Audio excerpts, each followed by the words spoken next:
JRM Sports welcomes you to the following presentation of President's Athletic Conference Football, produced by JRM Video Productions.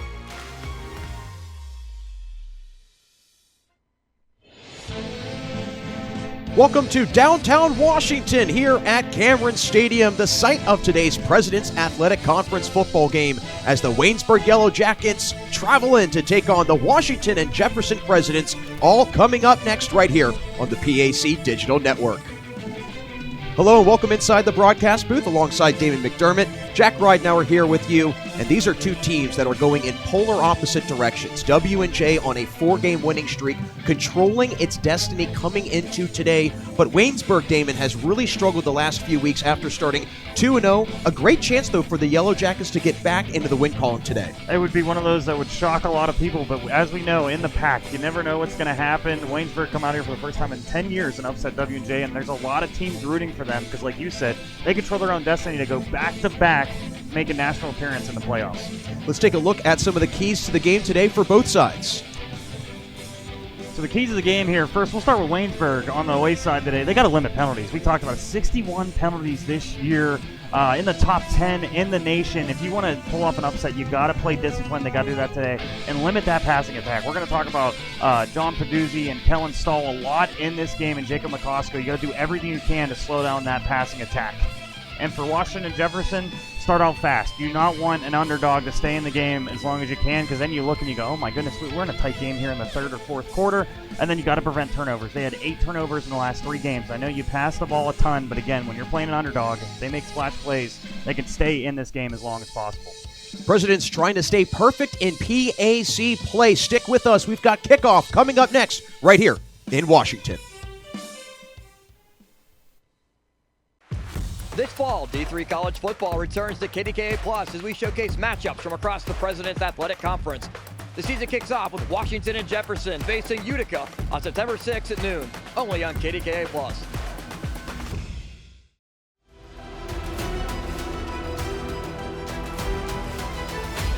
What a score!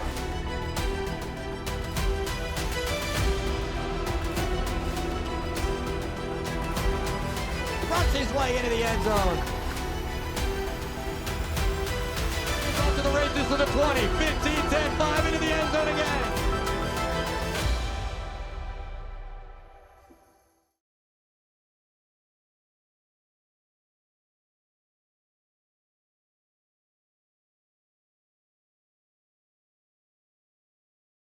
Jack Ridenauer back here with you.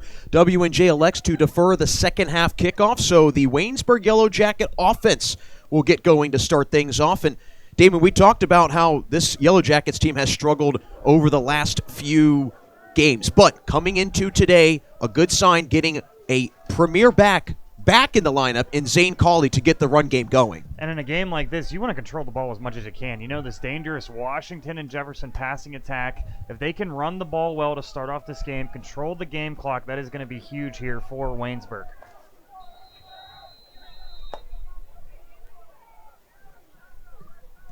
Off and running we go here from Cameron Stadium.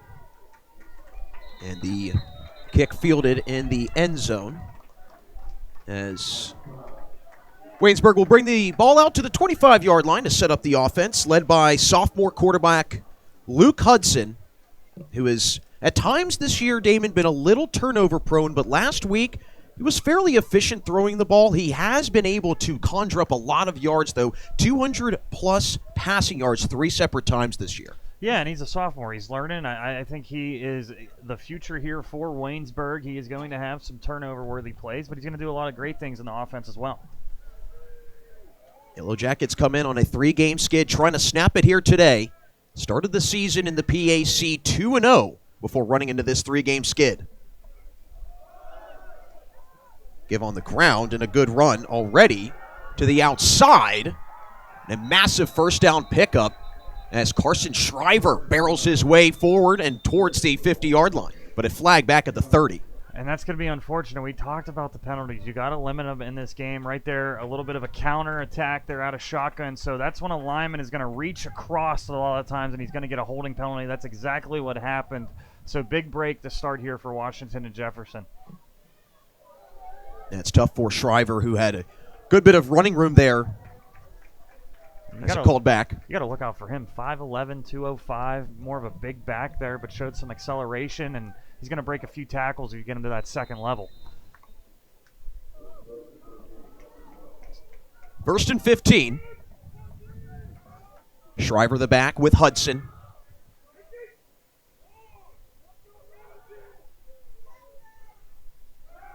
Hudson keeps. Connects. Isaac Trout on the reception. Gain of a couple. A little RPO to get your quarterback comfortable in this game. Just a 5-yard out to the sideline. You know they're playing zone, so it's going to be open. You take your 5 yards. Now you're back to 2nd and 10, 2nd and 9 here.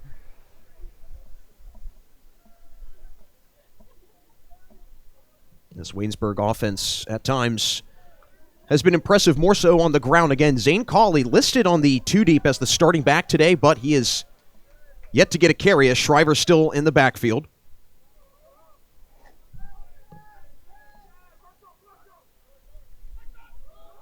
Hudson has it batted at the line of scrimmage.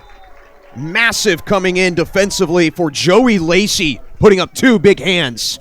Yeah, and you knew the blitz was coming. You had to get it out real quick. You're looking for that slant, but the problem is unless you're going to throw that sidearm, you can't throw it over the top right there. You got to notice there's a blitzer there, and you got to audible out of that or just tuck it. Yeah, Nathaniel Kadash Harris was lurking on the edge there. This is a top-tier defense for W&J, but a team that did graduate the reigning PAC Defensive Player of the Year in Dawson Dietz. But trying to come up with a big 3rd down stop here, 3rd and 9 for the Yellow Jackets. Looking to give W&J its first PAC loss. Hudson steps up, avoids 1 sack, but then finally taken down. Tyler Primrose coming up with a massive sack. And right there, W&J, they trust their corners. The safeties are playing a little up as well. You get a couple blitzers there, and then you know this defensive line, if they get one-on-one blocks, they're going to beat a lot of people on the line of scrimmage. Nice sack there by W&J, and they passed all the tests there for their first offensive drive.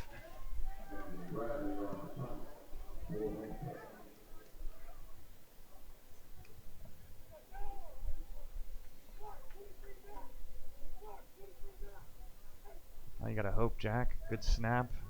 Good punt. Volumino calls for the fair catch.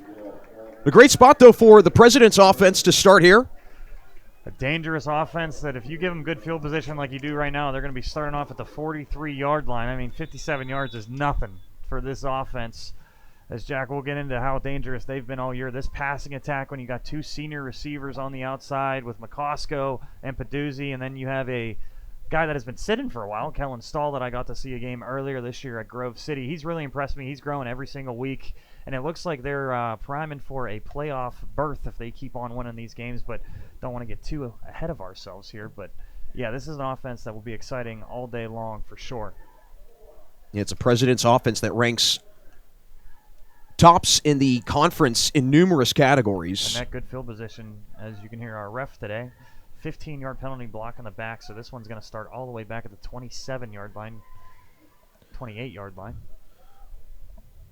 But to your point, Damon, this W&J offense can get going in a hurry. 4th in passing yards in the PAC, 1st in points per game, averaging 41 a contest. I mean, it's pace of play to me. You're running slightly hurry up here, but you're going to see 3 to 4 wide receivers on the field at all times. And that play action pass, when you can start building on it, it is going to be a weapon for W&J because they've been running the ball very well this year as well. Andrew Sharp, the back for the Presidents.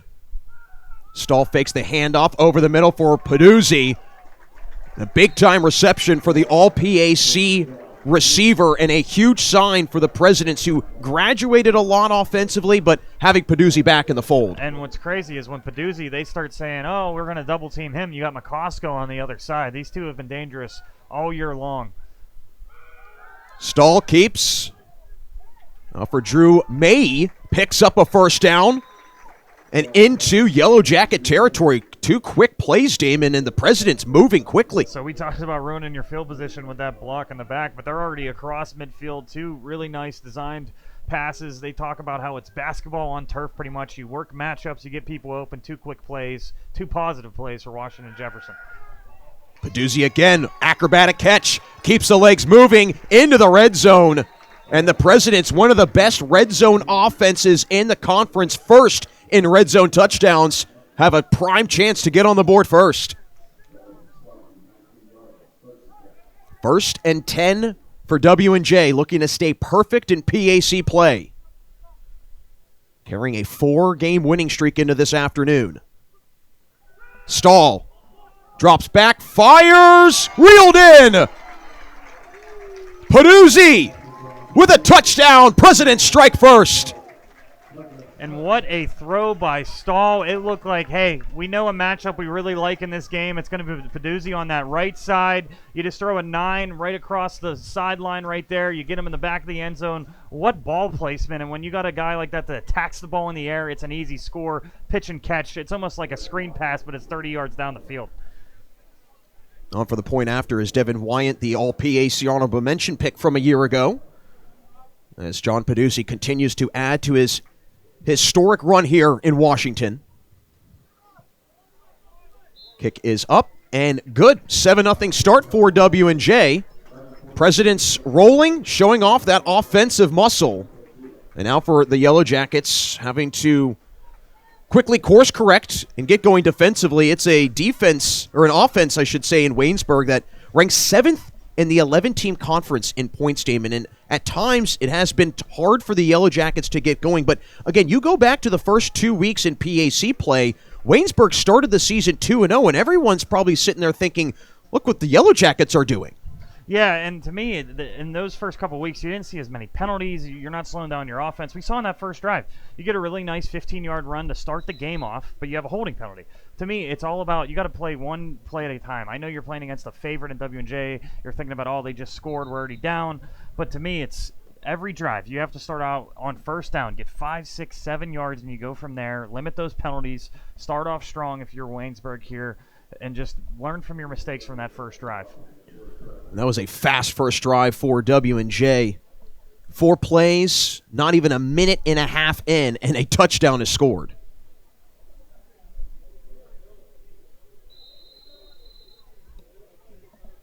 Back to receive Isaac Trout along with Carson Shriver for Waynesburg.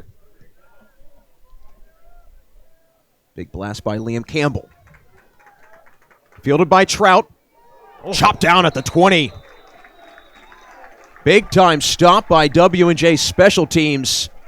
Lance Brown with the takedown. We'd love to give some credit to the special teams whenever we can. Lance Brown, who plays linebacker as well, 5'10", 190 pounds right there. He got all of that hit, and now Waynesburg again has to start at the 20-yard line. Good job by Campbell, too. A lot of guys now, you try to kick it at the 1 or 2 yard line like the NFL guys are doing, so they have to return it, and you try to get your team some good field position. So no touchback, still good at the 20-yard line.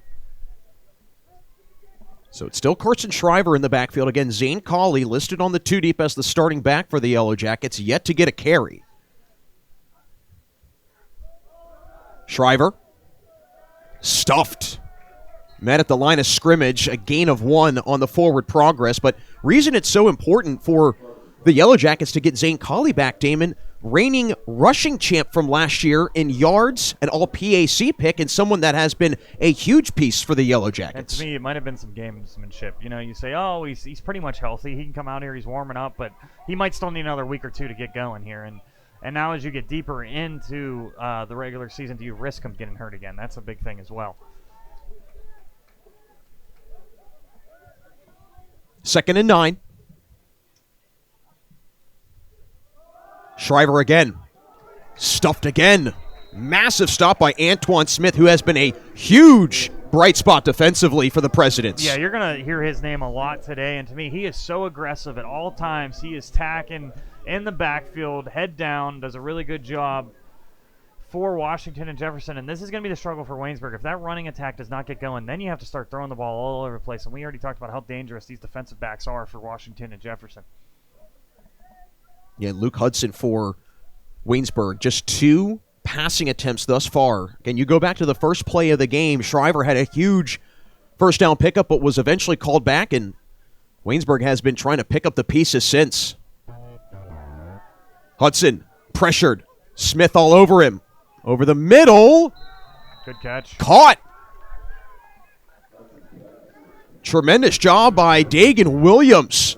And I talked about it. I love Hudson. He's learning throughout the year right there. You step up in the pocket. You don't panic. A lot of guys would scramble right there and just try to get the first down themselves. Still had his eyes downfield at all times. Finds an open receiver. Good first down for Waynesburg. And Williams with just 12 receiving yards over the last 2 games played, but he picks up a massive, massive catch there to keep this drive alive for Waynesburg.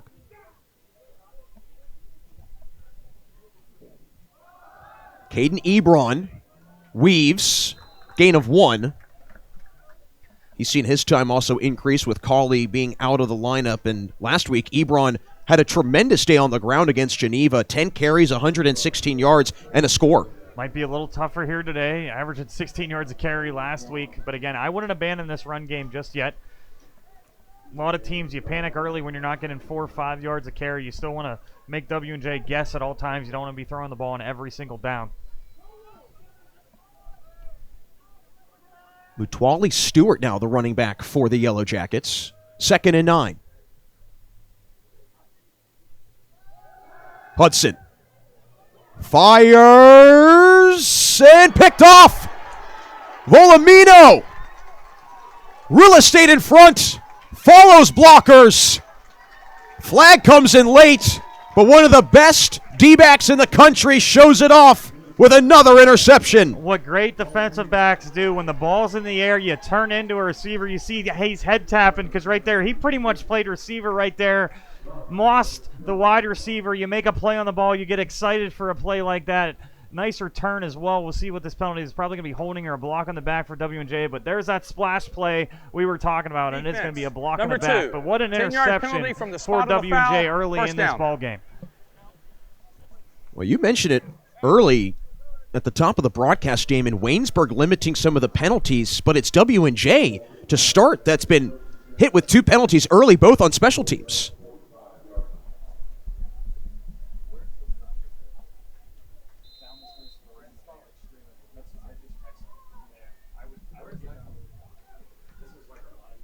Second offensive drive for the Presidents. 8.5 to go in the first quarter. 7-0 lead for W&J.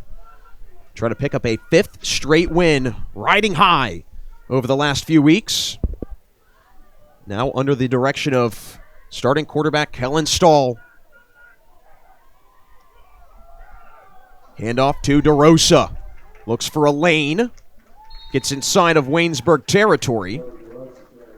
But if it's not DeRosa, it's Sharp, and if it's not Sharp, it's DeRosa for this W&J rushing attack. It can really hurt you in a variety of ways. Talk about Kellen Stahl having to step in and fill some massive shoes. The back-to-back PAC Offensive Player of the Year in Jacob Pugh. He had to replace this season, and like you said, Damon, he's done a great job. Those 2 games in the beginning of the year to me were learning experiences for him, as we're going to get a timeout for W&J. Washington and Jefferson. Their first timeout of the first half. So the Presidents will talk things over under the guidance of longtime head coach Mike Sirianni. Got this Presidents team back into the playoff conversation last year after being out of the NCAA playoffs for quite some time, really, at least in the standard of W&J football. Coming into this year, though, Damon, an .808 winning percentage all-time. Pretty impressive. Good. Pretty good. Yeah. I would say when you dominate a conference like you do, a lot of these teams, every year, I guarantee in the offseason, these coaches are just watching film on W&J, saying, what are they doing so well that we can't do? You're trying to learn a lot in a shorter period of time if you're one of these teams battling against them. So, and you got to give props because, like I said, you always got a target on your back, and no matter what, they do such a great job here. And to me, what's so impressive is they reload every single year. We made the comment, I think they got 100 kids on the sidelines. I mean, they have created a culture up here. They've created a winning culture up here as well. And it's one of these things. Kellen Stahl, he had 2 games to learn beginning of the year as a senior starting quarterback, a lot of pressure, and he's done a great job in the last 4. Trying to guide his team to a 5-0 PAC start. DeRosa met at the line of scrimmage. Tries to keep pushing. Can't do so. And a great job by John Johnson III being the first one to meet him. And they got some size up front for Waynesburg. And if you can slow down this rushing attack, at least then you can start doubling some wide receivers. You can play some safeties over the top. You can play 2 deep safety. Because right now, W&J, this passing attack has been dangerous. Both of these teams really trying to still figure out their rushing attack. So right now you'll see them. They're going to shift to 2 deep safeties now, try to limit the pass. I don't think W&J is going to run on a 3rd and 5. Stahl steps up, takes off near the first down marker, and they mark him past it. Big time pickup by Stahl, moving the legs on 3rd and short. And right there, if you are a quarterback, you know you have 4 yards to gain there. If you don't see anything quick and you got 2 safeties deep, you can go on a scramble, tuck it yourself. Good job by Stahl right there. He's not the most mobile guy, but he can get you some first downs when you need it. In the red zone, he'll tuck it sometimes as well. Stahl over 120 yards gained this season on the ground. 1st and 10. Stahl fakes the pass. Finds a lane, lowers the shoulder. That's your starting quarterback getting aggressive. I said he's not that mobile right there. Nice pump fake. He ducks underneath the defender, and he gets you 8 yards. What a play there by Stahl. And this offense just keeps coming at you for W&J. This President's team have built themselves up to one of the premier programs in the nation. 2nd and 1, you might see run here. You get play action pass. Stahl rolls out. He's got his man in Peduzzi, pushed out of bounds by Passmore. But Peduzzi, again, showing off why he's been a 3-time all-conference player. Yeah, Peduzzi and McCosco. We haven't heard McCosco's name. I know we're going to very soon, but Peduzzi so far in this game, like I said, they must have saw something on film where they go, hey, you're going to have a big day today. You get ready. He already has 4 catches on the day. DeRosa. Burst of speed. Stiff arm. Almost to the pylon. Pushed out of bounds at the 4-yard line. Another 1st and goal for W&J, knocking at the door to try and go up by 2 scores. Last week, DeRosa, 17 carries, 80 yards, and 2 scores for the senior.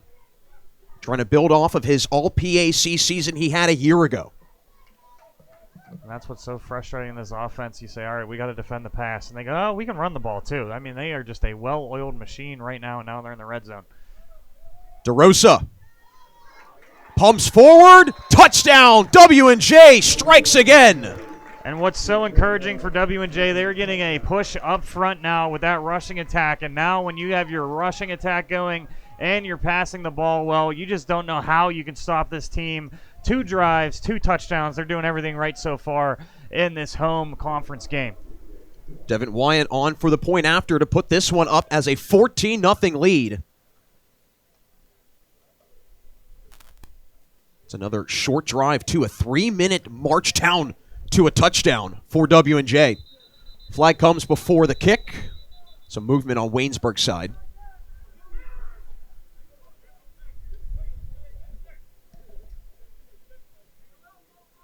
And for Waynesburg, feels like it's starting to teeter into that territory of danger zone if it doesn't come up with an answer quickly.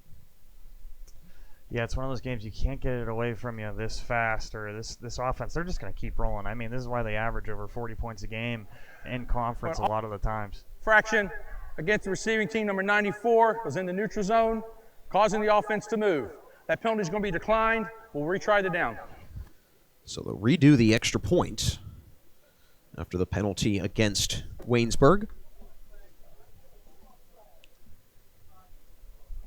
Devin Wyatt, the all-PAC pick last year.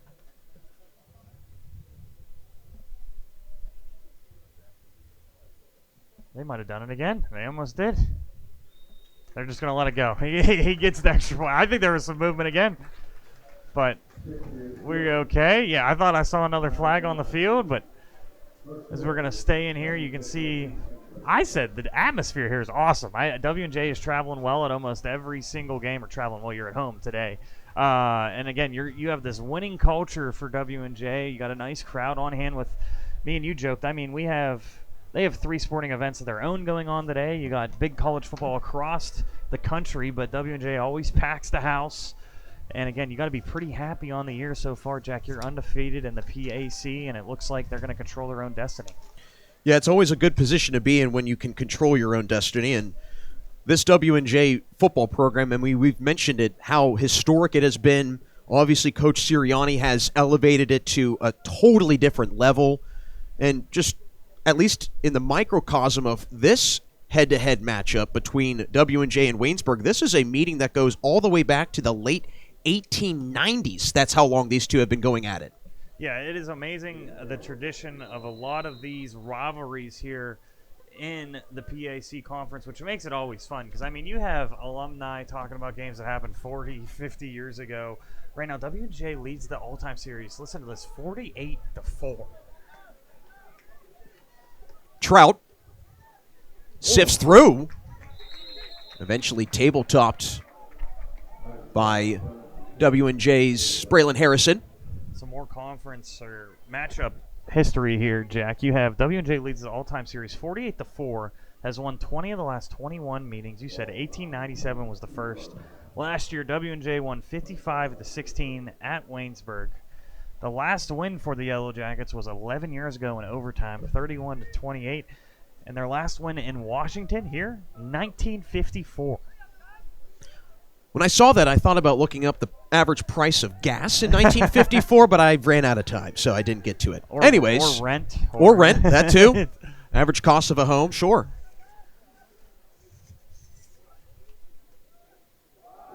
Shriver lowers the shoulder.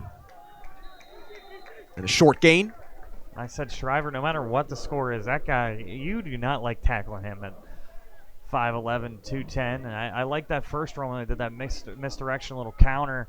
Again, if I'm Waynesburg, you're down by 2 scores, but you want to control this clock because you know how much W&J is dangerous on offense. Just try to control this clock. A nice, I'd say 5-6 minute drive here would do a lot for you if you can get back up to 14-7.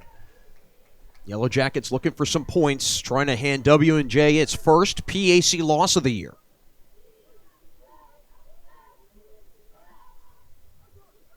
Hudson, incomplete. Can't find Trout. Just a little bit behind on that ball. It's a timing route there. You have a slant coming on the inside there. If he hits him in stride, he probably gets the first down and it gets you an extra 10 yards. You throw it behind him, it's going to be incomplete pass again. The sophomore's learning. He's thrown a couple balls here in this game that I'm very impressed with, but you can see there's still a lot of growing pains. He's had 1 or more interceptions in 4 straight games. That has been a big problem for both Waynesburg and W&J at times the last few games, is turning the ball over. 3rd and 9. Waynesburg desperate for some offensive answers here. Hudson, pressured. Picked up by a lineman, Lucas DeLoach, right place, right time. It's not enough for a first down pickup, but good reaction by the left tackle. I think they're rolling because it went off a defender, then he can pick it up. W&J's coaching staff was looking around like, what's going on out there? But it will be a punt either way for Waynesburg. Or for Waynesburg. Landon Bradley out for the punt for Waynesburg as W&J's Dominic Volumino out to field it. Excuse me, Angelo Volumino. Volumino, what a season he's had defensively. Talked about that interception he had earlier in this game. Again, he looks like a receiver out there. He's one of those guys, I guarantee if you told him to go run some routes, in any way you can get him the ball. Good coverage there by Waynesburg, though, to limit him and not let him get going on a punt return. But a good field position here for W&J, Jack, I would say. You start at the 35-yard line for them. That's like, oh, we only got to go 65 yards? It's pretty easy with this offense they got going right now. Yeah, it's a short trip down the street, really, for them. This offense clicking to start, up 14-0.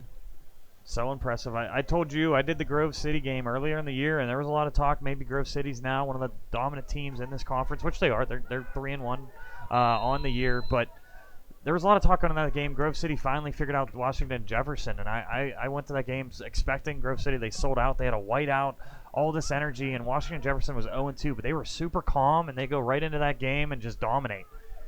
Peduzzi can't reel it in. Ball is loose, but incomplete on the quick screen. Sets up second down.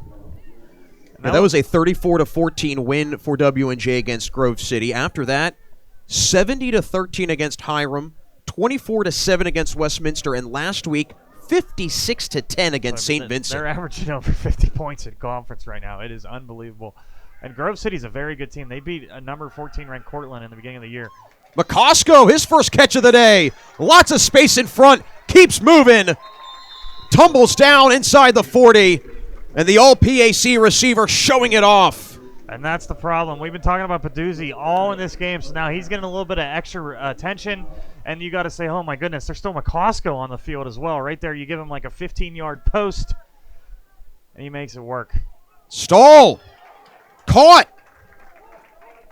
Makai Evans wide open, and another red zone trip for the Presidents.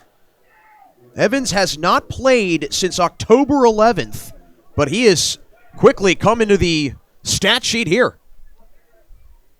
Quick strike, McCosco. Loose ball. Both teams jump for it,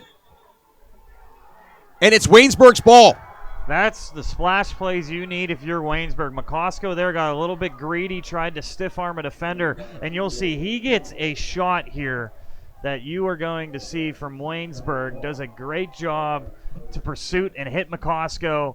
And it's one of those, you don't feel the pressure coming behind you, and when you tackle, you just punch the ball out, a little peanut punch. And Waynesburg finally gets on the board with a splash play. And we talked about their red zone defense. Did a good job there to limit not a field goal or a touchdown. Kevin Willis on the fumble recovery for Waynesburg.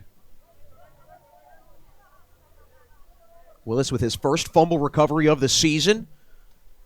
But the counterpoint, not the greatest field position to start for Waynesburg. You got to hope your run game can really get going here because it is uncomfortable for a sophomore quarterback at his own 5-yard line. Shriver. That's exactly what you need.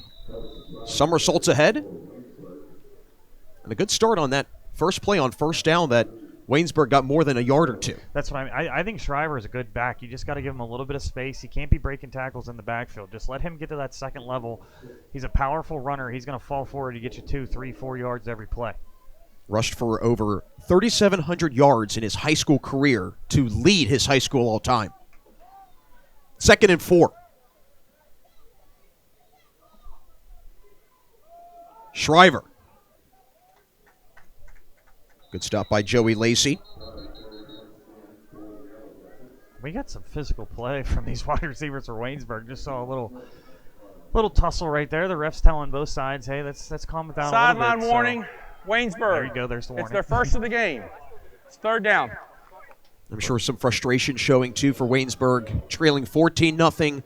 Team that is reeling right now, trying to avoid a 4th straight loss after, again, starting PAC play 2-0. Lots of people felt that Waynesburg was going to shock some, but have run into a gauntlet since.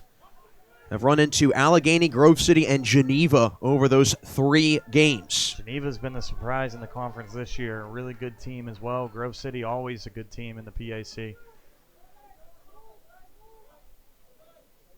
Shriver. Trying to nudge his way forward, but can't get to the first down marker. Great stop defensively for Washington and Jefferson. Saw Brock Sherman in there, the sophomore, plays inside linebacker, did a good job just flowing to the blocks, and then you pick your gap to shoot and go one-on-one with the running back right there. And now Waynesburg's going to be very uncomfortable punting inside their own 20-yard line on the 14. Anytime you're a punter and you're in the end zone, sorry, Jack, it gets a little uncomfy when you look behind you and there's nowhere you can really go if this snap goes over your head. And they are going to call a timeout to make sure that their punt formation is good to go. Their first timeout of the first half. When you're inside your own 20, you might see some max protection here. You'll see the gunners come inside and just make sure no one can get a block on this football. That would be detrimental for Waynesburg. We'll take a timeout as well. 14-0 W&J right here in Washington. Have a nice day, family. What would they do without me? Can someone fix my hair? Must have cheesy eggs. I can't find my keys. No! Never! I'm the king of Oh, I need some help. I I better get more life insurance. You're irreplaceable, but a life insurance policy from GBU Life can provide your family with the resources for a well-planned future. Visit gbu.org to get started. Back here at Cameron Stadium, a 14-0 lead for Washington and Jefferson. Damon McDermott, Jack Ridenauer here with you on the PAC Digital Network. The Presidents looking for a 5th straight win and trying to march their way to another PAC crown after picking up a PAC crown last year, earning a share of the PAC title, but looking to stay also perfect in conference. Volumino back to receive for W&J with Bradley ready to punt for Waynesburg.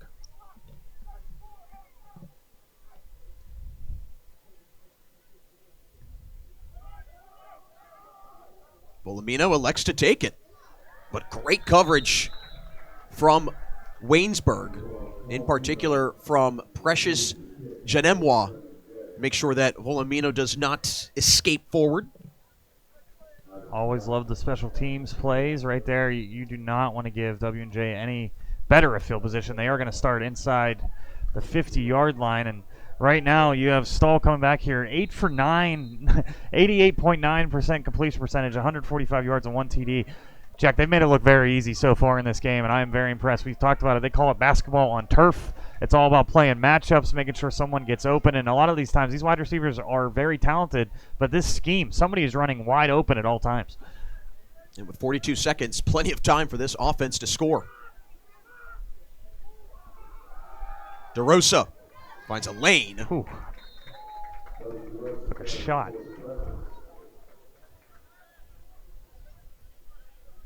Strong game for DeRosa to set up second and medium with time winding down here in this first quarter.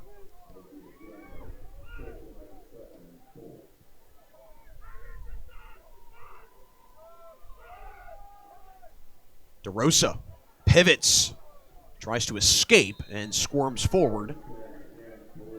So that could be the final play of the quarter.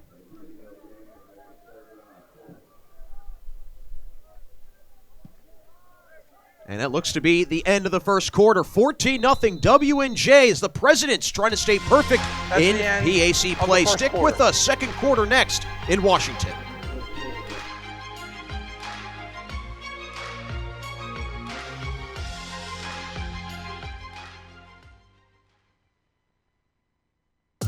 Quiet on set?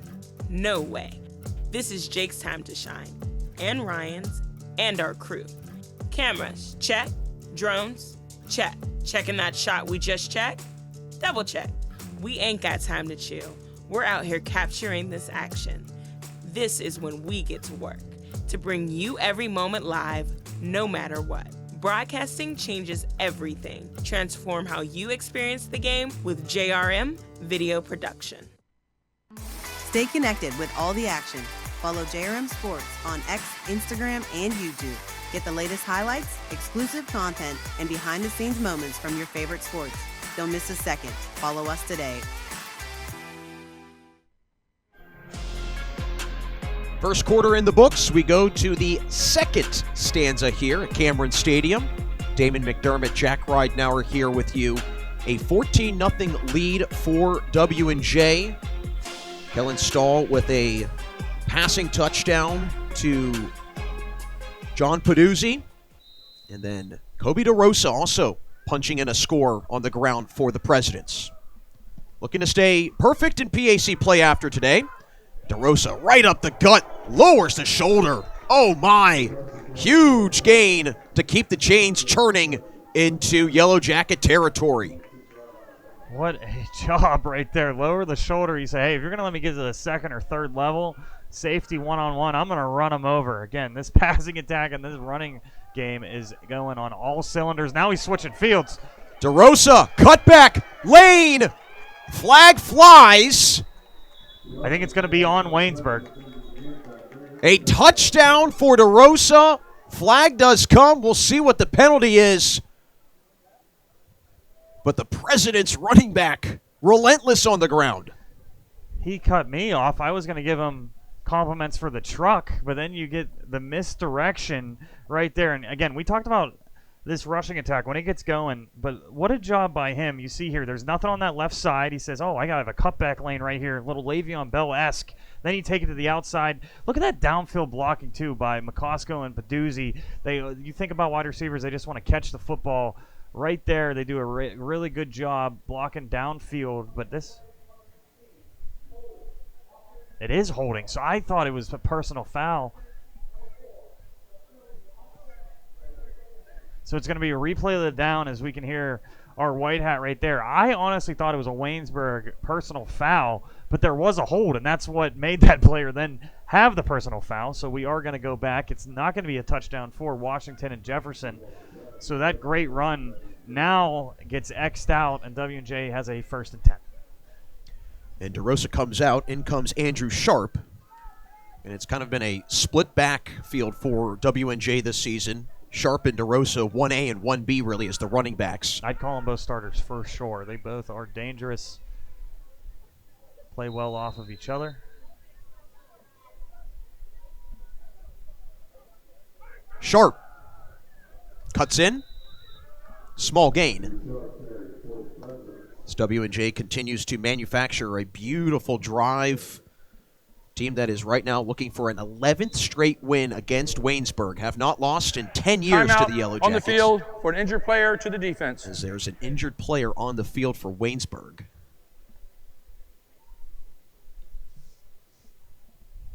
And that is Andrew Vessels, the backup defensive lineman for Waynesburg. He's been playing a lot of snaps in this game. You try to shuffle in and out, keep everyone fresh for Waynesburg, especially on W&J. Is running the football so well in this game. Third straight game that Vessels has played in after playing just 5 last year for this Waynesburg team that finished 4-6 a year ago. Trying to inch a little bit closer to that win total from last season where, let's face it, Damon, too, I think the big thing, especially you go back to PAC Media Day when Dr. Cornelius Coleman was talking about the mindset coming into this season, and it was noted, as we see Vessels get up off of on his own power, that Waynesburg had a chance to finish a season with a winning record. And it was interesting to hear Dr. Coleman talk about that, how it was a great sign, but he was more so excited about the environment, the draw that the program had on campus at Waynesburg, something that he felt that really has been lost going back to the time when he was an All-American player at Waynesburg. Yeah, and to me, Division III football, we talk about how W&J has created a culture. You see today how many people come out and support this team for Waynesburg. If you win more, I talk about it all the time, even in mid-major Division I. I mean, if you win more, you create an atmosphere. You get more people excited and involved. They had a great year last year. They tried to pick up on that momentum going 2-0. They've been struggling the last couple of weeks, but a big win here, you get everybody excited again. And there's a good defensive play by Waynesburg. Late handoff to Sharp as Ewing Jamison, one of the tacklers for Waynesburg. Last week, Jamison with 6 tackles and a fumble recovery as well. 3rd and 5, a rare third down for W&J today, who's been moving the chains relentlessly. Stall. Time. Flushed. DiSabato tries to scurry ahead. And it's enough to pick up the first down. I talked about it. Stahl's not the most mobile guy. I know there's probably someone at home yelling at me. I would say he is mobile, but, I mean, we've seen guys that are true dual threats. Right there, he does a great job, though. He gets out of the pocket because nobody had contain, finds an open receiver, makes it a little bit easier, and now W&J is back in the red zone. Sharp with the carry. Jonas Polonese with the tackle. Transfer from Division I Campbell after starting his career at St. Vincent, where he was a 2-time all-conference player for the Bearcats. 2nd and 11. Sharp. No, Stahl keeps it. Out to me. Keeps going. Down right at the 1-yard line. Right there, even tricked us, tricked everybody in the stadium. Again, you'll see some really nice play designs for W&J. Marcus Crum Jr., Timeout on the field Yellow for an Jacket. injured player for the defense. Crum Jr. has been a really good piece as a freshman for this Waynesburg defense. A tremendous high school player, finished 6th in his high school's history and career receiving yards. He's been a nice piece as a cornerback this season. Leads the team in interceptions as well. What a freshman campaign that is when you can say that. Hope he can get back up on his own feet. And one of these players, if you're Waynesburg, if you're trying to build a program, he's one of your key pieces when you talk about what's to come for this team.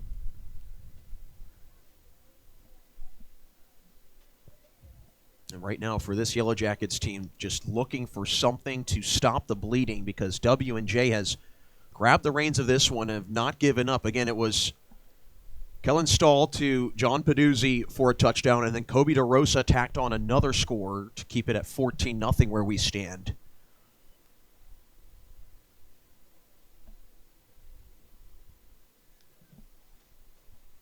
The cause of concern is the freshman cornerback, Marcus Crum Jr., being tended to.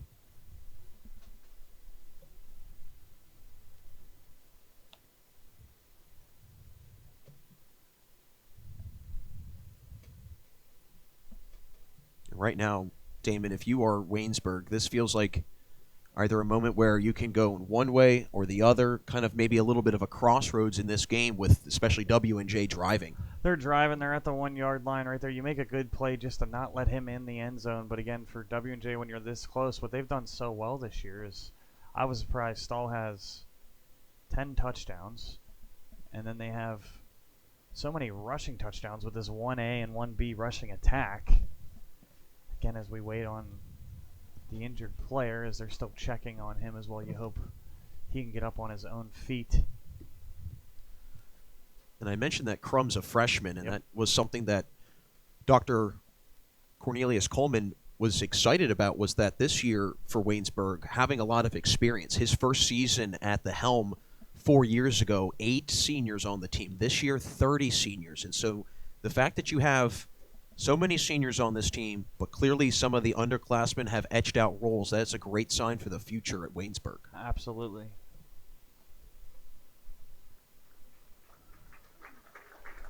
Awesome to see that he eventually gets on his feet for Marcus Crum Jr. Again, the talented freshman that leads the team in interceptions. Looks like he's going to need some help to the sideline, but his teammates are super excited to just see him back on his feet.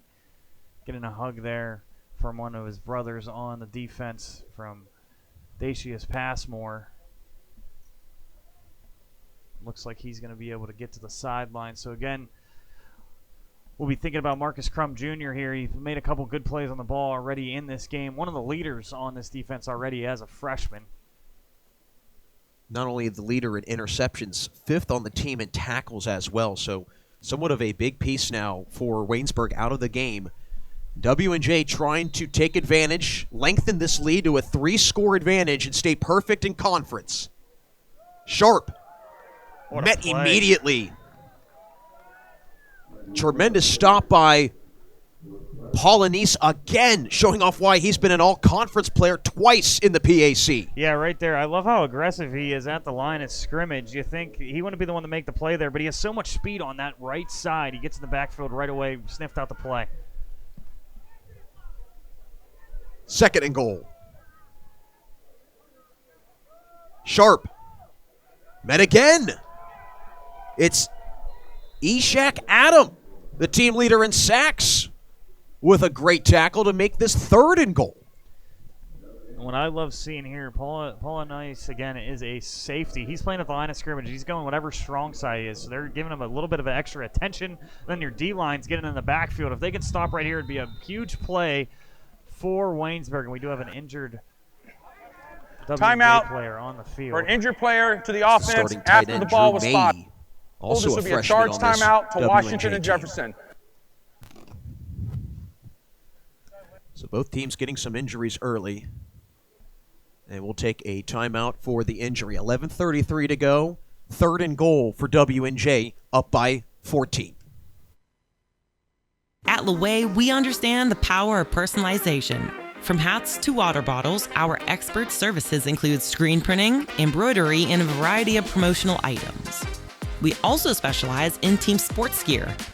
What truly sets Laway apart is our dedicated design team, including our talented on-staff graphic designers and exponential customer service. Choose Laway to make a lasting impression on and off the field. This fall, D3 college football returns to KDKA Plus as we showcase matchups from across the President's Athletic Conference. The season kicks off with Washington and Jefferson facing Utica on September 6th at noon, only on KDKA Plus. Quiet on set? No way. This is Jake's time to shine, and Ryan's, and our crew. Cameras, check. Drones, check. Checking that shot we just checked? Double check. We ain't got time to chill. We're out here capturing this action. This is when we get to work, to bring you every moment live, no matter what. Broadcasting changes everything. Transform how you experience the game with JRM Video Production. Drew May, the injured president, comes off for W&J and walks off on his own power, but 3rd and goal for the Presidents, trying to put this one in. But Waynesburg trying to close the door and deny this potent offense. Got stuffed 2 plays in a row. Very interested how W&J attacks this 3rd and goal. Sharp to the edge. And a score. W&J up 20-0. But a flag. Holding. Offense. 10-yard penalty. Repeat 3rd down. So an holding against W&J. And again, Damon, we talked about Waynesburg's issues with penalties at the top of the broadcast. But today, it's the Presidents having issues. And you saw the tug on the jersey right there on the left side for W&J. That was Elijah Staub. Hasn't been penalized much this year, but right there, he just got a little tiny bit of a jersey tug, and because you're going to run to the outside, the ref is going to see that. It's not the best call in the world, just a tiny bit of a jersey tug, but they are going to call it, so now W&J has a 3rd and 12.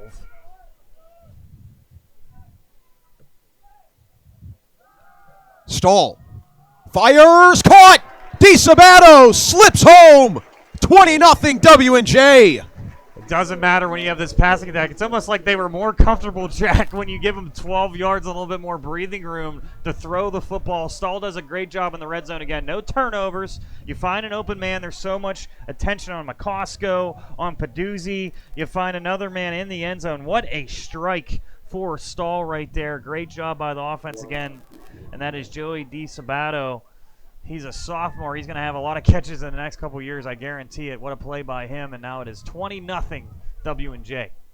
DiSabato's 2nd catch of the day, as Wyatt's extra point is good. 21-0 W&J, trying to stay perfect in PAC play. Stick with us. We'll be right back in Washington. Quiet on set? No way. This is Jake's time to shine, and Ryan's, and our crew. Cameras, check. Drones, check. Checking that shot we just checked? Double check. We ain't got time to chill. We're out here capturing this action. This is when we get to work, to bring you every moment live, no matter what. Broadcasting changes everything. Transform how you experience the game with JRM Video Production. At Laway, we understand the power of personalization. From hats to water bottles, our expert services include screen printing, embroidery, and a variety of promotional items. We also specialize in team sports gear. What truly sets Laway apart is our dedicated design team, including our talented on-staff graphic designers and exponential customer service. Choose Laway to make a lasting impression on and off the field. Presidents extend the lead 21-0, thanks in part to Kellen Stahl's connection to Joey DiSabato, who gets his first career touchdown. Damon McDermott, Jack Ridenauer here with you as W&J trying to pick up a 5th straight win.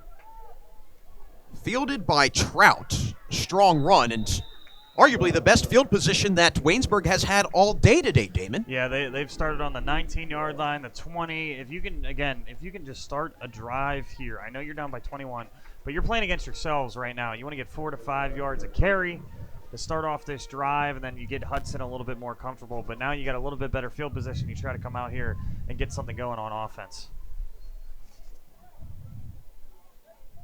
Yeah, right now this Waynesburg offense certainly trying to get going. Only 3 receptions for 25 yards, 9 rush attempts for just 6 yards, compared to W&J's 61 yards on the ground. Hudson connects. Elijah Jackson tries to strip free. Does a good job holding on with Volamino punching it, trying to rake it free. We've seen these out routes open for Waynesburg. Now, you can't throw them consistently because then you're going to have someone sitting on it and ready for a pick six. But, again, good job finding some playmakers on the outside here. Again, Hudson, there's going to be some good, there's going to be some bad. I'm impressed with a lot of his throws in this game. To me, at this point, you're down 21. You just let the sophomore go out there and you start throwing the ball all around. Yeah, last year, Hudson played in just 1 game and attempted 3 passes, but this year he's been north of 200 yards in games 3 separate times. Trying to drive this offense down the field. Ebron tripped up. Oh, and it was there. It really was for Waynesburg. They had a man in motion right there, almost running like a counter power right there out of shotgun, but good job by W&J right here to trip them up in the backfield. And it looks like you just got a piece in number 44 for W&J. That is Joey Lacey, which we've called his name a bunch in this game. He got pressure, and he didn't get an arm on him, but somehow he got a foot on foot right there in the backfield, and ends up being a good play for W&J. Now a 3rd and 4 for Waynesburg. Slow-moving second quarter. Yellow Jackets trying to capitalize. Offense that ranks towards the bottom in total points in the PAC as a flag flies in. Somebody broke the huddle with more than 11 players, I'm pretty sure, unless somebody got a timeout. See how the white hat depicts all this is you got 2 coaches yelling at you, and one's going to tell you no matter what it should be a flag, and the other's telling you I got my timeout in time.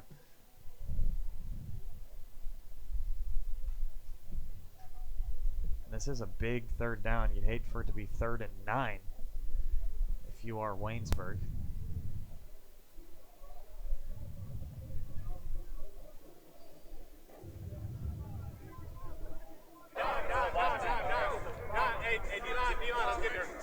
Dead ball, illegal substitution. 12 players breaking the huddle on the offense. That's a 5 yards penalty. It's 3rd down. Waynesburg is being given their timeout. I'm ready to bring you to buy the Powerball tickets with me, because you do a good job on that guessing, my friend. That was good. Most of the time when you got coaches taking off a headset on defense, they see something right away. Absolutely. And right away they said, hey, wait a minute. I think there was 12 out on the field at one point. Context clues, always important. Yeah, always important. And now it makes it a little bit harder. It's a 3rd and 7 for Waynesburg. Trying to pick up a rare 1st down conversion. Right there again, the penalties. They were doing good on this drive. You get in a good couple yards on 1st and 2nd down. Hudson pressured and swallowed. A slew of defenders in on the stop. Brock Sherman, one of the players, and he has been an animal defensively this year, the leading tackler for the Presidents. And again, Hudson's just trying to make anything work in the backfield for the Yellow Jackets. He tries to step up, but when you got multiple defenders back there and nobody's open downfield, you kind of just got to take the sack there. And again, penalties. It was 3rd and 2. It was 3rd and manageable for the Yellow Jackets, and it ends up being a 3rd and 7, and now a 4th and 13 after that sack. Waynesburg, again, when you're playing a talented team like this, you cannot make mistakes. Waynesburg with just 1 1st down pickup comparative to W&J's 11. Volamino calls for the fair catch. And once again, phenomenal field position for this potent offense of W&J to come out and take command. But we talked about how W&J's maybe one Achilles heel has been some of the turnovers. A combined 8 turnovers in the last 3 games played, but today flawless outside of the fumble. But the fact that W&J is limiting that today, that's a great sign moving forward deeper into PAC play. And again, that one fumble was in the red zone, so you still got to clean that up. We know Coach Sirianni, when he goes into film, that's the first thing he's going to talk about. A lot of people joke that sometimes a coach is never happy no matter what the score is, and you want to keep learning. But other than that, W&J has been perfect in this game. Very impressive on offense. The rush attack, the passing, everything is going so well so far for W&J.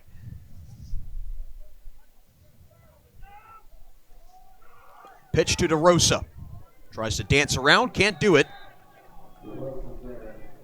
Tremendous stop by, once again, Polanese, who has been everywhere. Yeah, exactly. Last week he had 9 tackles, 1 tackle for loss, and a half a sack along with a pass breakup. When you're a safety and you are tied for the lead in sacks, tackles for loss, he is doing everything for this team. Love watching him play. 2nd and 11. Stall. McCosco. Flag again. Gets tumbled down into Yellow Jacket territory at the 35, but this could be coming back. Ineligible receiver downfield. Offense, number 70. 5-yard penalty. The issue Repeat, on some of these down. RPOs and play action, a lineman can't time it up sometimes, and he was downfield before the pass was completed. And that might be some of the inexperience coming through on this W&J line. The freshman Grant left field, the one that gets flagged for the ineligible man downfield. 2nd and 16 with 8 minutes to go until half. President's trying to lengthen this lead further. Stall, tons of time, connects. Zach Seaman scurries his way forward. Doesn't matter about the penalty because W&J will just come right back at you, and once again, stopped at the 35-yard line. Another senior on this team we don't talk about a ton with Zach Seaman, but you have so many receivers on this team. Anybody can get a reception. Stall only 1 incompletion in this game. McCosco spins. Gain of 5. McCosco last week, 6 catches, 124 yards. Back-to-back seasons being named to the All-PAC team, and I know that Coach Sirianni mentioned at the beginning of the season how rare it is to have 2 quality receivers like McCosco and Peduzzi back. I'd say a play like that, and there is going to be some movement, a false start here, so it's going to be 2nd and 10 false start for Washington Offense, and Jefferson. Number 14. But usually at the D3 level, penalty, you have one of those guys. 2nd down. To have both of these receivers at all times, they're going to throw a lot of people fits, and I think that's why they're going to be a sleeper when they get into the national tournament if they do end up going undefeated in the PAC, because Stall looks like every week he's learning more and more. He only has 1 incompletion in this game, and when you got big targets like that, you were just confident at all times that somebody's going to make a play for you. 2nd and 9. They're both on the left side here.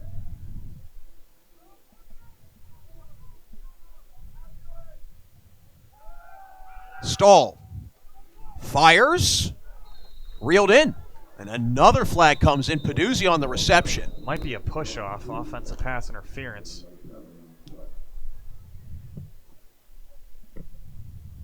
No, he created separation on the route. I thought he might have extended his hand.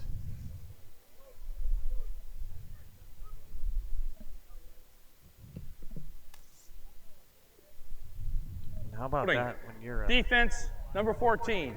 That penalty's declined. It's the results of the play, 1st down. 1st down for W&J, but I was going to say, when you have McCosco and Peduzzi on the same side, and you're looking and you go, well, these guys got size. You don't know which one's going to go deep. One's going to run more of a shallow route right there. They did a little bit of a pick play, and he had Peduzzi running up the sideline. Now they got one on the left side, one on the right. DeRosa tripped up. Good timing by Kevin Willis. Yeah, that penalty, just the 3rd today for Waynesburg, and a good sign for the Yellow Jackets since they're the 2nd most penalized team in the conference. It's W&J that has more penalties today with 5. Now, I will say, when you have the ball a lot, then you are prone for more penalties. But yes, Waynesburg has done a good job cleaning them up, and for W&J, again, there's always going to be coaching points. A couple of these penalties have cost you. Stall, pressured, wrapped up, and taken down.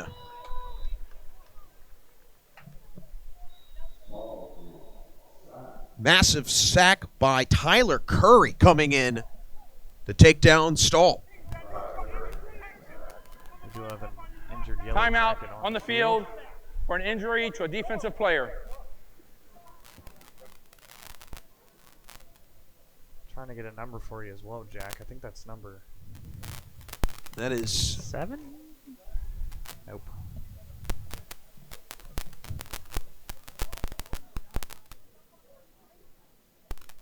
That's Jayola Afeni, who is injured.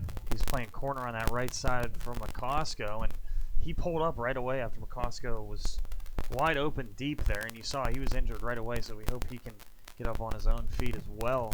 Good job by the Waynesburg defensive line there, though, because McCosco was running free, but the pressure ended up with the sack. Jayola Afeni, also a freshman. We saw Marcus Crum, the starting cornerback for Waynesburg, injured earlier in this first half.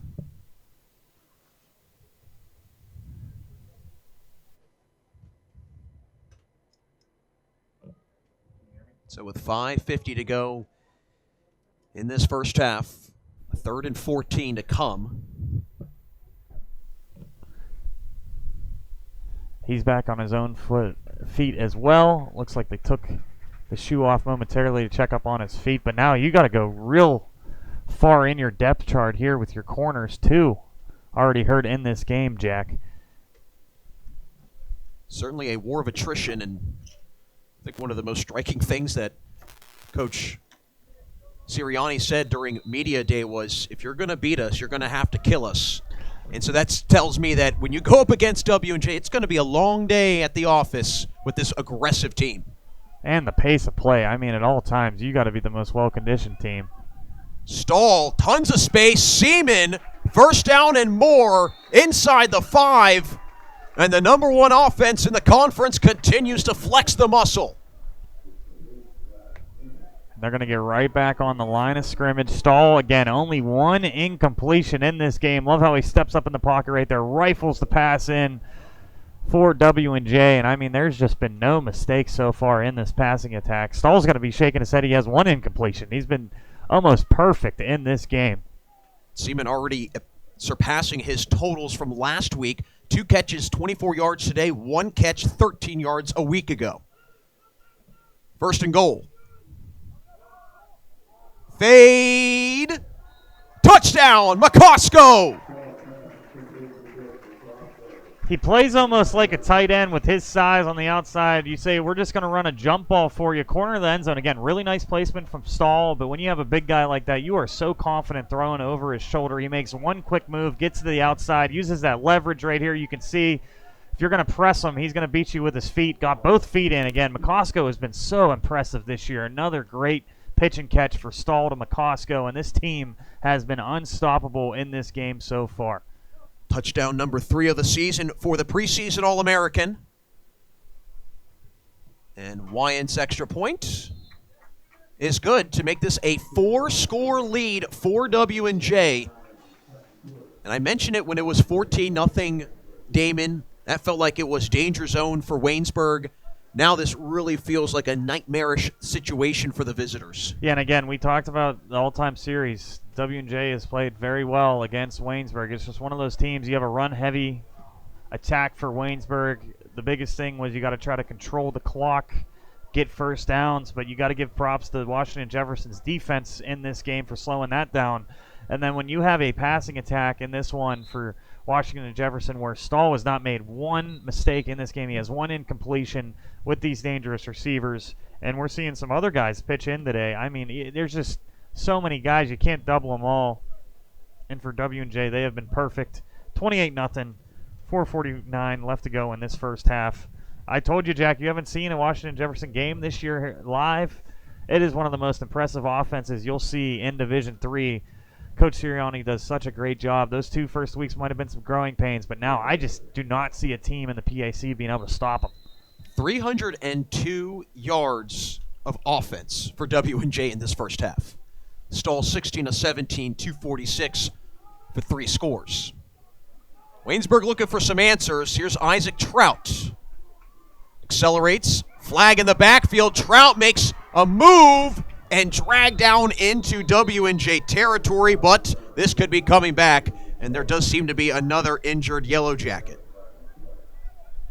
Looks like he's going to be able to get up. He does, but Again, it's going to be on Waynesburg. When you get these splash plays, you cannot have penalties. You are going to have good field position starting at the 50-yard line. During the now return, it's going to be holding, receiving a team, holding number call 26. on Waynesburg, and now you're going to start the ball spot of the foul, about first at the down. 15-yard line. Yeah, this offense has really been trudging through the snow, to say the least. 18 total plays for just 34 yards. Not quite 2 yards a play for Waynesburg. And we talked how this W&J defense graduated a lot of pieces, but it's been kind of that plug-and-play mentality for this defense, and lots of players that didn't play much last year stepping in and filling those voids left by the graduates. Hudson does a dance. Chopped down again. Aiden Thomas, the senior defensive tackle, with the stop. Good job for Aiden Thomas not to fall for the little move there by Hudson. Stay home, wrap him up. Hudson, again, does a great job just trying to create some more time in the backfield for himself, but W&J has done a great job containing him, keeping him in the pocket where he has to step up. An exciting week last week for Thomas, getting his first career interception. The big man. You got to love when the big guys get an interception or a fumble recovery and they get the rumble down the field. Shriver the back for Waynesburg. 2nd and 12. Shriver. Stopped by Smith. A small gain to set up 3rd and long, but Antoine Smith, player that last year played in just one game, this year he's already combined for 3.5 sacks over the last 2 games. And he's a junior. He was waiting for his turn. Sorry, Jack. And one of those things, when you play at Washington Jefferson, you might not play as a freshman like some of these other squads, but you learn a lot. And now he's a junior. He's ready to go. And he's been making splash plays all year for this defense. Again, they learned a lot those first 2 losses, and since then this defense has been awesome, and this offense cannot be stopped. 3rd and long. Waynesburg in jeopardy of a 4th straight loss. Hudson. Blocked at the line of scrimmage. Aiden Thomas just throwing up a paw, and it works. They try to get a post across the middle of the field right there. You need a little bit more timing, and you got to throw that ball as high as you can. But again, then you're worried about the safety, so you try to drive that ball in there. Good job by W&J getting a paw up in the air if you're not going to be able to make the sack.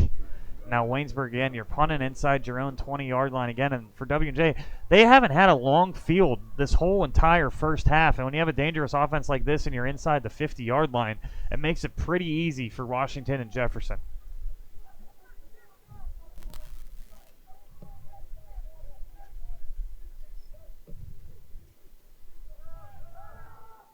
Polomino calls for the fair catch. Drive starts at the President's 46-yard line. Late flag on the field as well.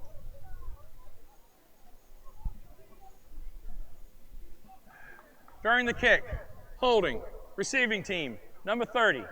10-yard penalty from the spot of the catch, first down. So, Jack, they're going to start at the 35, which they had to do once already in this game. So, again, 65 yards to this offense isn't much, but again, if you can at least make them earn it and you're not starting at the 45 or the 50-yard line. And Waynesburg, we said, they've had a couple splash plays from Polonese and a couple others on this defensive line with Isaac Adam. Right here, you need another one. You forced a fumble early in this game. An interception or a fumble would do very well here for Waynesburg.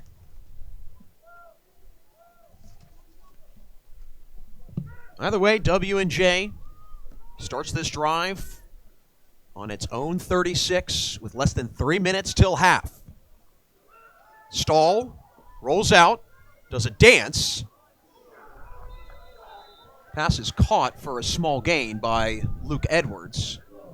Great job there by Kevin Willis, the junior linebacker right there. You got a little bit of a mismatch. He's trying to cover a wide receiver, does a really good job. I like the play design by Washington Jefferson, but Waynesburg didn't fall for the boot or the fake play action there. So officially a loss of 2. Sets up 2nd down and 12. Stahl finds Sharp. Taken down by Adam. And you got to give Adam some credit there. He is going all the way down the field as a defensive lineman to chase down and make a play on the ball. Injury to a defensive player. There's another injured Yellow Jacket out on the field right now. That is Josh Stewart. Yeah, and I think he got landed on by Adam. He's going to be okay. He's going to run off on his own power, but he took a shot there as well after that nice play by Adam, and now it's 3rd and long for the Presidents. Also looks like Andrew Sharp for W&J moving gingerly around the sideline. Yeah, it was one of those collisions where more than one guy there takes a shot when you got a big defensive lineman running down the field, where Adams 6'1", 290, and he's catching up to a running back there. Well, for the Waynesburg Yellow Jackets, last thing it wants is more injuries. Especially in the defensive backfield. Exactly. That's what's been going on in this game. Yep. 3rd and 7. 2 minutes to go till half. W&J looking for a 5th straight win. They're going to take here's the 2-minute timeout, so W&J just wanted to get out there. Timeout on the field. Waynesburg. This is the 2-minute timeout.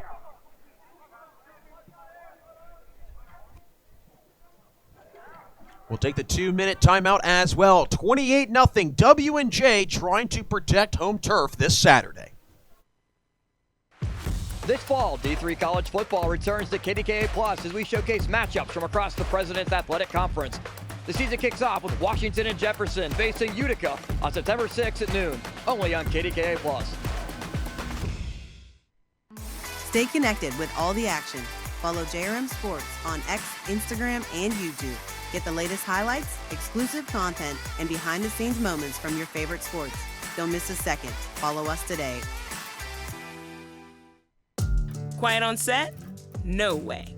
This is Jake's time to shine, and Ryan's, and our crew. Cameras, check. Drones, check. Checking that shot we just checked? Double check. We ain't got time to chill. We're out here capturing this action. This is when we get to work, to bring you every moment live, no matter what. Broadcasting changes everything. Transform how you experience the game with JRM Video Production. 2 minutes left in this first half. A 28-0 lead for Washington and Jefferson, the #1 scoring offense in the 11-team conference, putting it on full display in front of its home crowd, looking to move to a perfect 5-0 in conference and stay in first place in the PAC. Damon McDermott, Jack Ridenauer here with you as the Presidents look to tack on another score. Stahl connects. DeSabato, his 3rd catch of the day. And what drives you crazy, you think you got Stahl in the pocket there. He has nowhere to go. Does a good job stepping up. And what I love, his eyes are always downfield right there. He finds an open man. You get the first down. And now we know the pace of Washington and Jefferson. They're not going to slow down already on the ball. Stahl with time. Unloads. And Seaman secures. Another first down pickup.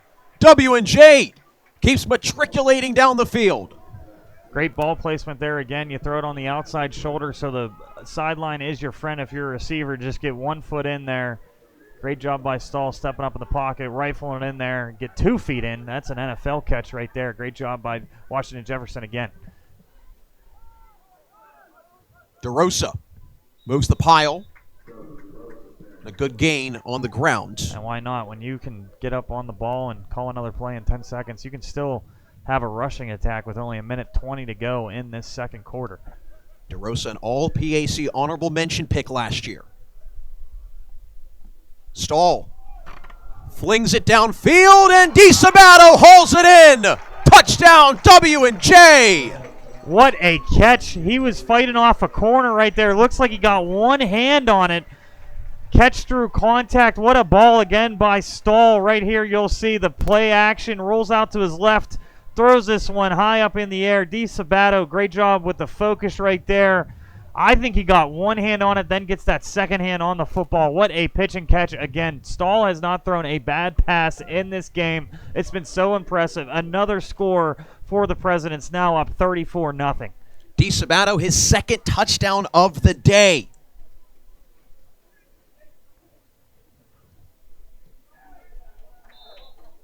Point after is money, 35-0 W&J.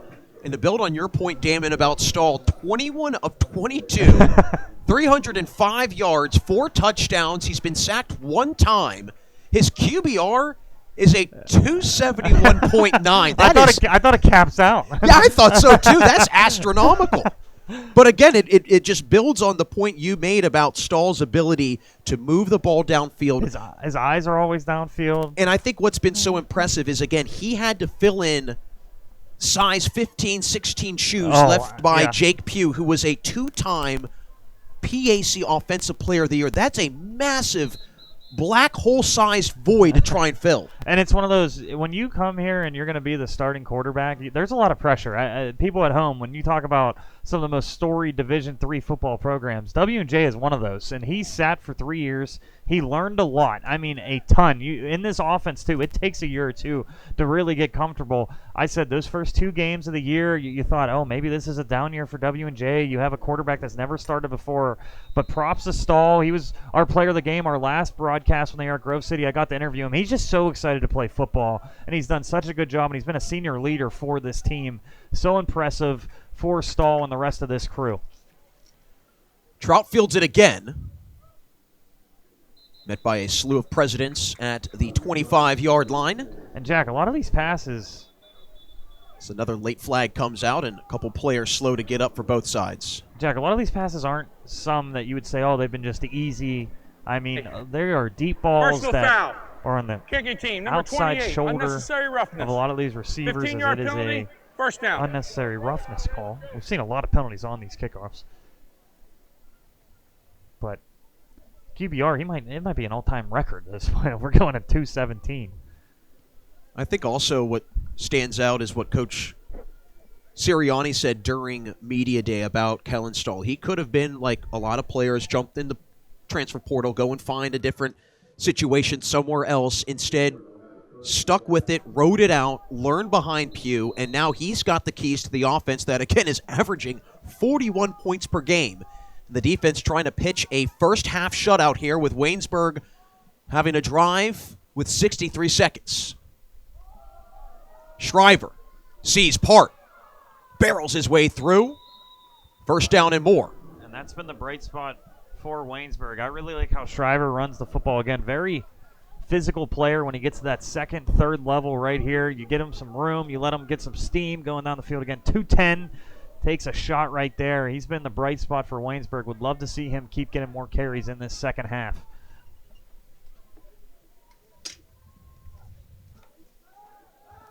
Hudson steps up, dances, chopped down. Good job by Rudy Morris on the stop. Still have 2 timeouts, and I think Waynesburg, yes, they are going to take their second timeout of the half. They got 1 more left, trying to get on the board. Timeout. Again, Waynesburg. It's Washington Jefferson gets the ball at half as well. So if you're Waynesburg, you would love to get a touchdown going into half, just something positive. Again, this might be a game that it's out of reach at this point, but you're playing against yourself now. You're saying let's get a couple good drives going. You never know what can happen in the second half, but if we can get a touchdown before half, you never know. You have a positive note going into the locker room. Well, Waynesburg has certainly listened to your keys of the game, Damon, limiting penalties, limiting turnovers. But W&J has done exactly what you said, and that's start fast. And they have been flying out of the gates. Listen, when you're a favorite, we've seen in college football all year this year, if you just let a team hang around, there's going to be some splash plays, and you're going, how is this game tied, or how are we only up 1 score? When you're a favorite like Washington Jefferson, they did exactly what they're supposed to do in this game. This offense is firing on all cylinders. They're throwing the ball well. They're running the ball well. I've been so impressed, again, with these senior receivers, senior quarterback, all well coached. A lot of them, like you said, they waited for their time, and now they're shining. 4 straight wins in the PAC, looking for their 5th straight win. Yeah, not only did W&J's defense graduate PAC Defensive Player of the Year Dawson Dietz from last year, but you have other guys like Avery Keith, Justin John, Zakai Simmons, all conference players in their respective rights. But it has been a seamless transition as W&J looks to stay perfect in PAC after today. Hudson throws it out of bounds. Now the question is going to be, is he still have a guy downfield, which they are going to say he did. That was Isaac Trout on the right-hand side. Good job by Hudson just to get that ball out. Incompletion, stop the clock. Now you got a 3rd and 5 with still 27 seconds left. Plenty of time here. And now they are going to throw the flag. I was thinking might be intentional grounding. Intentional grounding. Yep. Offense number 12. I tried to give him the benefit of the doubt. There's you had Trout there on the right side, Jack. Includes a loss of down. They're saying that ball wasn't even close to be able to catch, so they will call intentional grounding. And now if you're Waynesburg, I would be surprised if they don't just hand this ball off and then you go into halftime. You had to pour salt in the wound. It's also a loss of a down, so you minimize your chance if you're Waynesburg there to get a potential second crack at trying to score. And again, it's like you said, Damon, maybe getting into that out-of-reach realm, but having at least some points on the board going into halftime for the morale aspect is awfully important at this point. It's very important. The foul carries a 10-second runoff. Please set the game clock to 17 seconds and start the clock on my signal. So it's going to be a 10-second runoff as well, so it'll be 17 seconds, and it seems like, again, Waynesburg's just going to hand this ball off. But, again, if you could have scored some points going into half, you just feel a little bit better about this first half.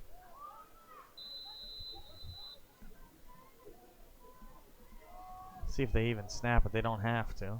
They do. Shriver moves forward back to the original line of scrimmage, and that does it for the first half. W&J putting on an absolute offensive clinic in the opening half. 35-0 off of some tremendous and pinpoint accurate passing by Kellen Stahl. We go to the break. Presidents in front looking to stay perfect in PAC play. Stay with us. We've got the second half coming up next right here in Washington.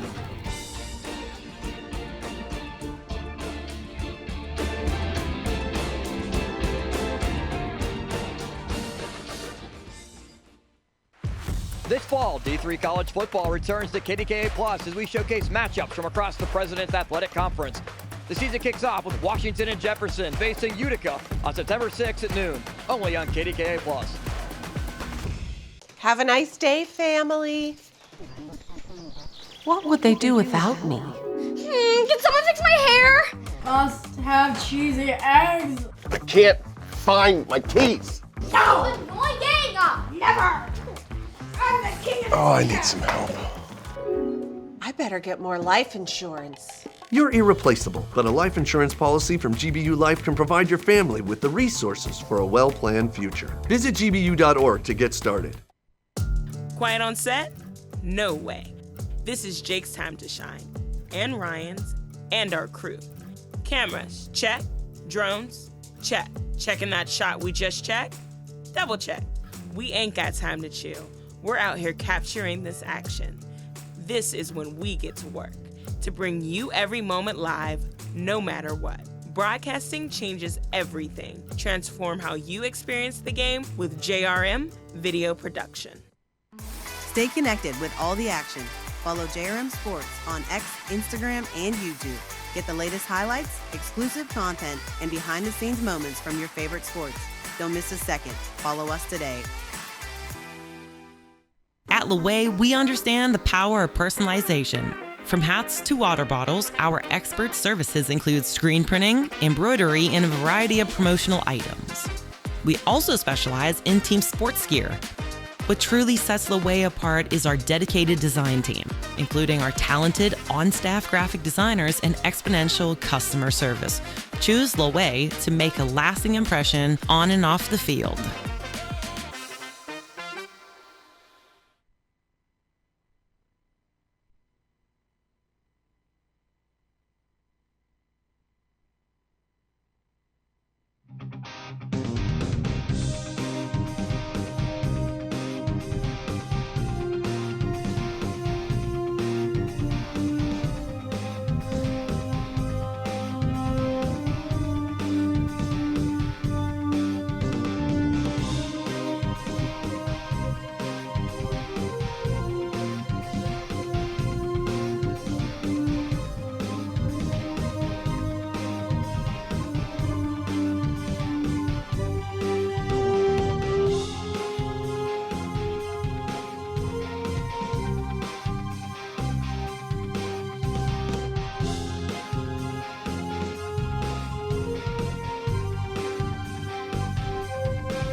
If you need insurance, you need an agency that's sharp. The Sharp Insurance Agency is an independent agency and distinguish themselves by providing face-to-face customer service and reviewing coverage to provide the best possible value for their clients. Hi, I'm Mike Sharp.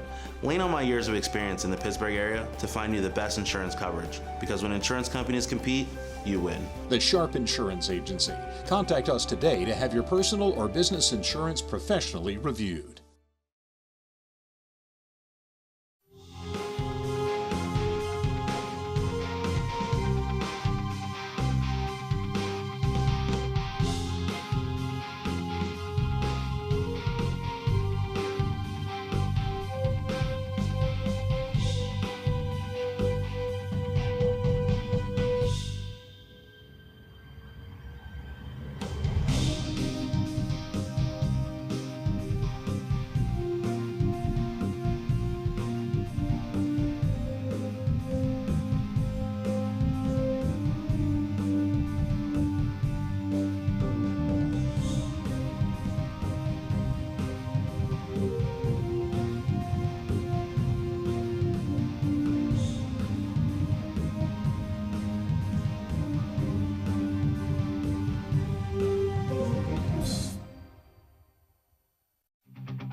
Back here at Cameron Stadium as we get set for second half action between W&J and Waynesburg. 35-0 is the score. The Presidents in charge of this one, looking to stay perfect in PAC play. Welcome up here to the broadcast booth. Damon McDermott and Jack Ridenauer back here with you. And this offense for W&J, Damon, you said it, basketball on turf. Yeah. It simply has turned into a track race and a basketball game on turf. And on top of that, it's all started because of Kellen Stahl on the offensive side. It absolutely has. We're going to look at some highlights right here. Kellen Stahl has been near perfect in this game. One incompletion, Jack. It is unbelievable. Here we are. First quarter, you said, okay, let's see what Washington Jefferson has. They're going to keep this pace. Peduzzi right there. Perfect ball, right corner of the end zone. That's what's been so impressive. Every single ball placement today has been perfect for Stahl. Then they show you that run game with DeRosa scoring as well. And then again, Stahl looking up, down the field, gets an open man, then a DiSabato with his first touchdown in his college career. And then we saw Peduzzi, we saw DeRosa. You can't forget about McCosco right there in the right corner of the end zone. And then this is the catch of maybe the week right here. Look, great camera angle right here. One-handed snag, left corner of the end zone. Again, Stahl puts it only where his receiver can get it. DiSabato, we said, oh, first touchdown. I'm going to make my second touchdown maybe a top 10 play. You might see that all over the place, especially on our top plays next week in the PAC.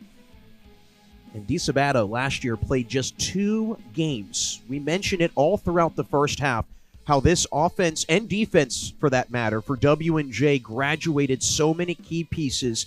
A lot of the players that stepped into these big roles with minimal exposure and experience. But again, you tip your cap to the job that Coach Mike Sirianni has done, getting those guys ready and having the mindset of, hey, next man up, your time is coming. Yeah, especially when you get into conference play, and they have been perfect in conference play.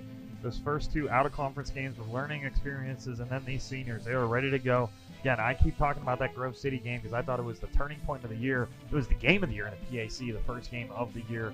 And they showed right there, I don't care if we're 0-2. I don't care if we got some seniors starting for the first time or some young guys on defense. Right after that game, it just seems like there has been no mistakes for Washington and Jefferson. W&J won the toss, deferred to the second half, so we'll receive this kickoff.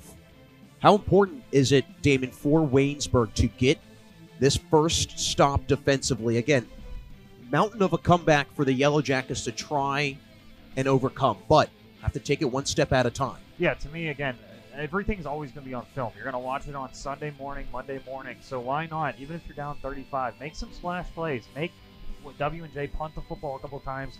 You created 1 turnover. Let's try to create 2 in this second half. Let's make some positive plays here as if you're the Yellow Jackets. You're not completely out of this game yet. You get a first stop, a touchdown. You never know what's going to happen, but it starts right away just trying to slow down W&J any way you can. Drew Pinkerton gets set to get us underway here in the second half for Waynesburg, trying to hand W&J its first conference loss of the season, but right now the Presidents positioning themselves nicely to stay in first place after today as we're off and running here. In the third quarter, Joey DiSabato fields.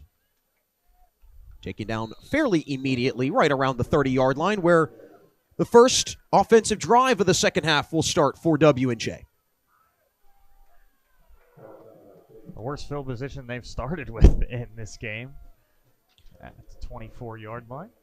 But we have seen throughout the day, Damon, that despite the field position, this offense is just going to keep zooming down the field. You can tell them to start at the 1-yard line right now. It just seems like everything is going well here for the Presidents in this game, especially with Kellen Stahl again. How much more can we talk about him? 21 of 22. Over 300 yards passing in the first half for Stahl as a flag flies. What's been so impressive in this game for Washington and Jefferson, they have 8 guys with the reception in this game.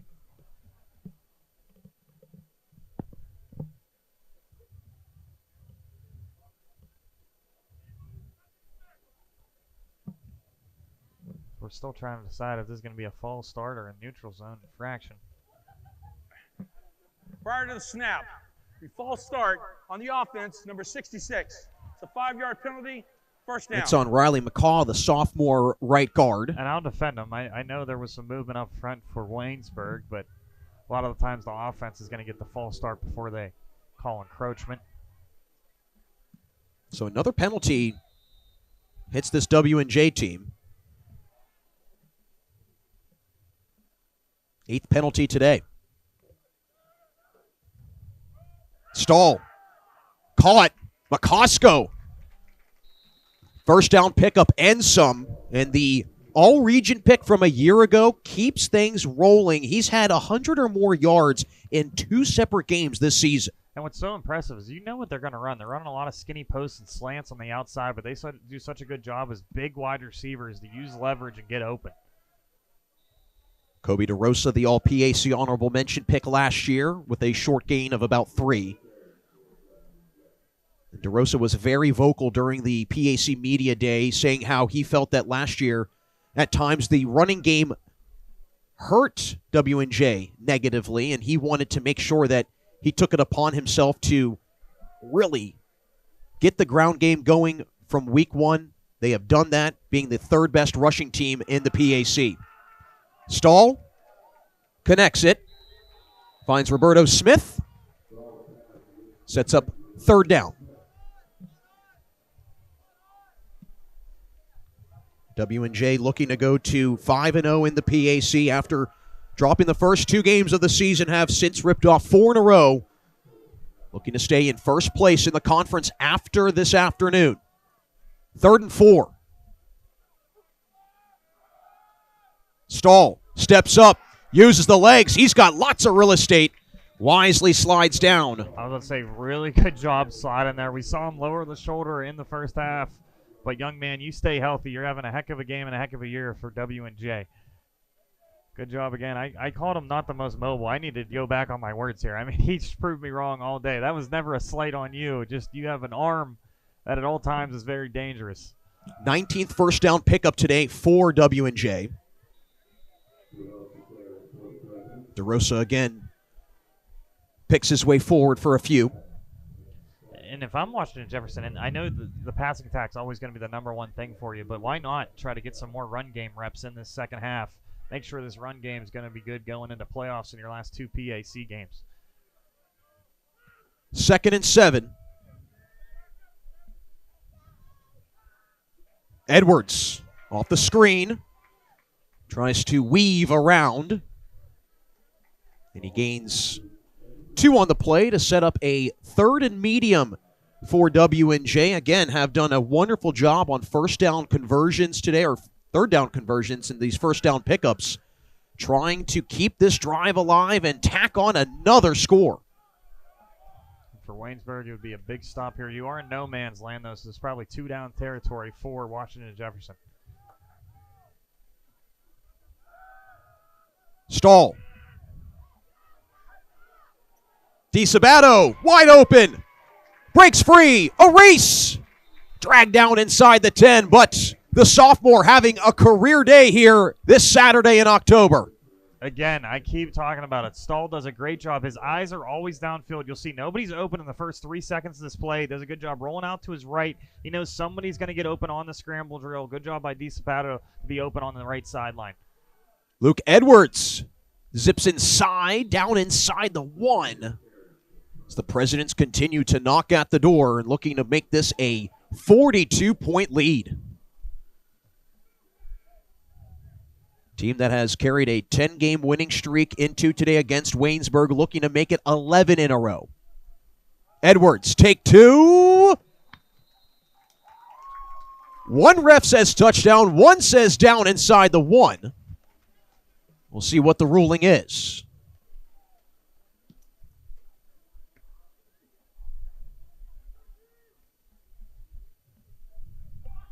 The ruling on the field is that the runner is short of the goal line, 3rd down. So short of the goal line, 3rd down for W&J. And this has been a bright spot for Waynesburg. I feel like we keep seeing them inside the 3-2-yard line. They are slowing down Washington Jefferson. See if they can punch it in here. Edwards, can 3rd time be the charm? Tries to squeeze forward, but again denied at the goal line. Really good pressure from the inside. You see Isaac Adam in there always, the big sophomore, 290, clogging up some holes up front for Waynesburg. Now you have a 4th down. This would be a huge stop for Waynesburg. We'll see if maybe W&J spreads them out here and goes 4 wide, or we might get a heavy package as well, and they just try to run through this concrete wall one more time for Waynesburg. Waynesburg in search of giving W&J a turnover on downs. The push. I don't think they got it. Stopped. What a denial by Waynesburg. A flag flies in. John Stewart of Waynesburg acting as if this is going to be Waynesburg ball, and it seems to be the case. And it just seems like there was a little bit of miscommunication on there, if it was going to be a fullback dive or a quarterback sneak there. Ruling on the field is a turnover on downs. After the play, unsportsmanlike conduct. Washington Jefferson, number 8. 15-yard penalty. It'll be first down for Waynesburg. That is number 8's first unsportsmanlike towards ejection.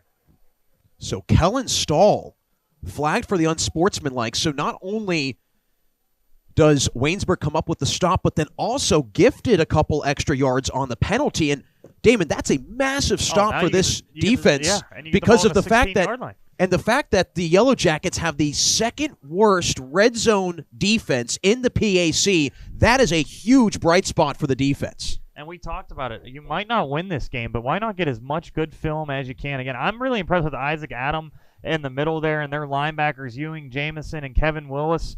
They're doing a great job clogging up as many holes as they possibly can. Their goal line defense inside the 5 has been almost perfect in this game. One bright spot here for Waynesburg. And if you get a touchdown, get some momentum going, you never know in this second half. Waynesburg's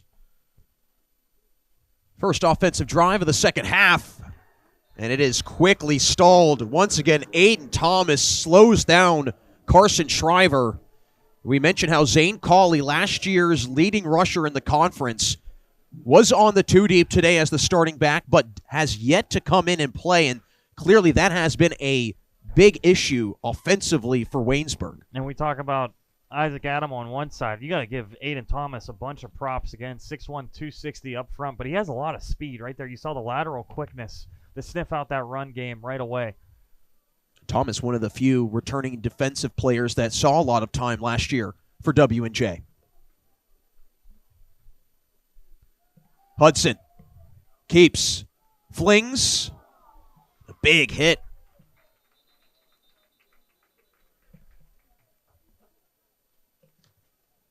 Great job there for Waynesburg. Dagan Williams, the senior tight end, to just hold on to this football. You'll see he takes a couple hits right here, right sandwiched there by Washington and Jefferson, but hangs on to the football. But now you have another 3rd and long. It feels like the Yellow Jackets have had this all day long. Brock Sherman on the stop for W&J. Just 3 first downs for Waynesburg today. It has been a slow offensive showing, hoping for some momentum off the big defensive stop. Hudson maneuvers. Incomplete. And a 4th down comes, and another flag flies late. Yeah, it's been getting chippy. It started in the first half, and now the second half. I don't know if this was an unsportsmanlike. Don't want to just predict that, but something was going on that sideline. Could have been holding. See what our white hat has to say.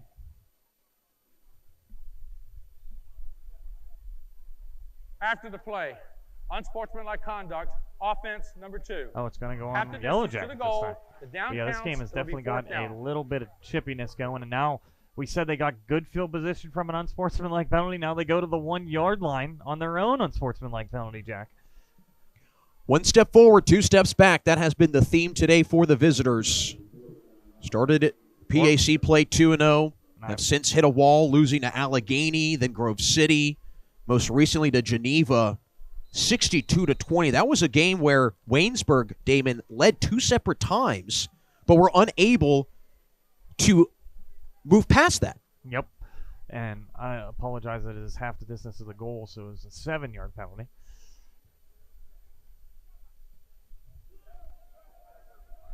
Bradley gets it away, and Volumino Fields, once again, another tremendous position for this offense to start in. You look at last year for W&J, finished 9-2 overall, 9-1 in the PAC, earning a share of that PAC crown for the 27th time in program history. But you mentioned it at the top of the broadcast, Damon, how W&J has been kind of out of that championship conversation for a few years. First title since 2018, but I'm sure Coach Mike Sirianni is probably feeling pretty good that after the graduation, he still has this team in a position to capture back-to-back titles for the first time since 2017 and 2018. Yeah, and me and you both from covering high school football, playing high school football. This is a program going back. I graduated in 2014. They were just one of those teams you knew in Division III. If you wanted to play at the next level in Division III, this is the team you want to go to. They're winning ways, and it looks like they're back to that this year, controlling their own destiny. A little speed option for the first time we see from W&J. DeRosa shoved out. And it's getting chippy on that sideline. DeRosa did not like how he got tackled out of bounds. Looks like the refs are going to try to break him up. Polanese along with John Stewart, the two Yellow Jackets on the stop. Yeah, and DeRosa's still upset there was not a flag on that. I know Polanese is the best defensive player, but you'll see right here, as he gets out of bounds, you really don't have to take him to the ground, and they start a little skirmish there on the sidelines. No flags were thrown. We talked about Polonese's impact since coming to Waynesburg after spending some time in the Division I world last year at Campbell, but second time around the PAC, starting his career at St. Vincent as an all-conference player. Stahl, fakes, fires, Peduzzi catches. Another flag on the far side of the field. What body control by Peduzzi right there. His head isn't even turned around when that ball is released by Stahl. Good timing route, but it looks like it is going back. Ineligible receiver downfield. Offense, number 66. 5 yards. It's another penalty on Riley McCaw. We talked about how this line for W&J has been pretty strong throughout the season, but there is some inexperience. 3 underclassmen on the front line for an offensive line that graduated an all-PAC first-teamer last year in Adam Kozira. So McCaw tagged with another penalty. Backs it up to 2nd and 14 for the home team. Stahl, Peduzzi, out route, Stewart on the stop. Taken down inside of the 35-yard line. Peduzzi, all PAC pick 3 times in his career. Really had a sensational season in 2023 as a first-team selection.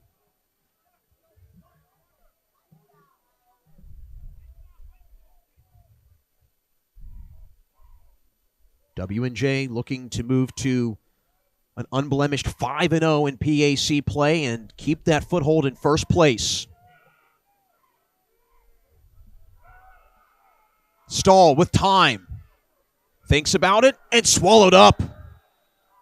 Big time stop. Andrew Vessels comes in on the tackle. He finally gets Stahl a little bit uncomfortable in the pocket. He's looking downfield for an open man. Nobody's there. Good job by the Yellow Jacks. Again, there's been some bright spots here. You think W&J might go for this because they're in no man's land, so you need to stop them one more play. But the Yellow Jackets have got home twice now on Stahl. And if you can go back-to-back turnover on downs against this dangerous offense, you got to feel pretty good if you're the Yellow Jackets in this second half on defense. 4th and 8. Stahl. Caught! McCosco drags his way into the end zone.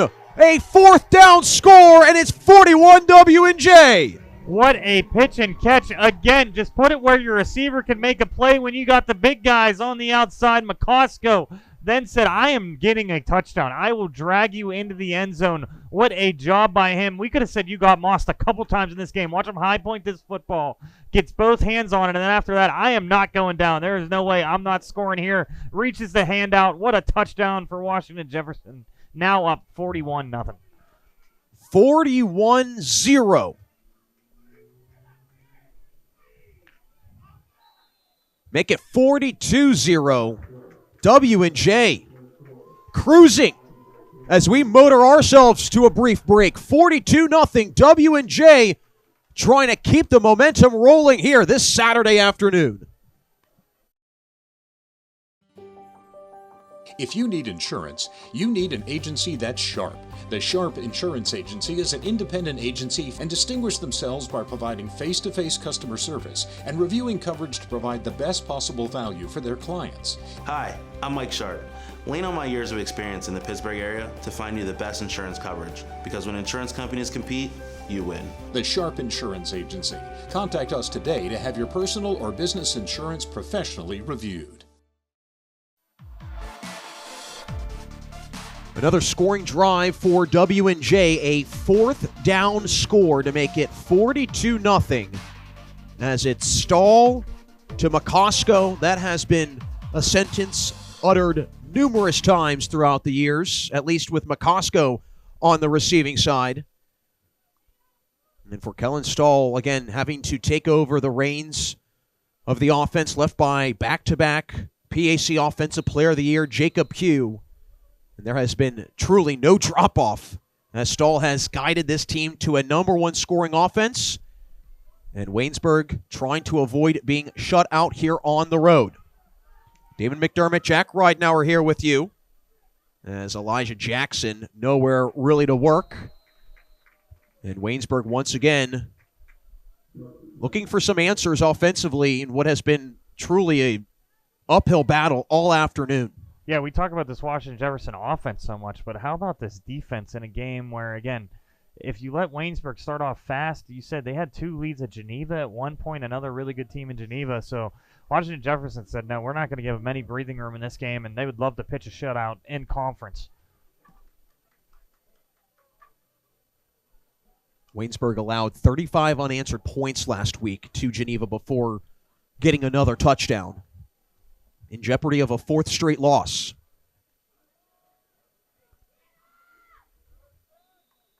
Ebron with a small gain, and you'd think that with Zane Cawley, again, last year's conference leading rusher for Waynesburg, not playing today after being listed as a starter, you would have thought Caden Ebron would get more carries today, Damon, with the job he did last week with 116 yards, but that's been really a kind of a nothing burger this afternoon for him. Yeah, and it has been because of the game script, too. Again, you have Carson Shriver, who's also a talented back as well, and you try to get everybody involved, but when you're facing 2nd and long, 3rd and long, you can't run the ball as much as you want in this game.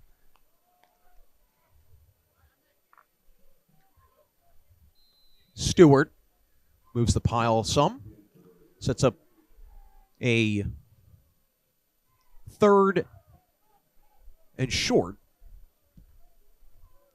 We've talked about the Yellow Jackets just trying to get some points on the board at this point, just looking for some 3rd down conversions. Yeah, 3rd down conversions, and again, just try to string together a drive, get some good tape that you can watch this weekend as a team, and you realize, hey, this one's probably out of reach, but let's try to win the rest of this game, 3rd and 4th quarter, and just get your offensive momentum going into next week.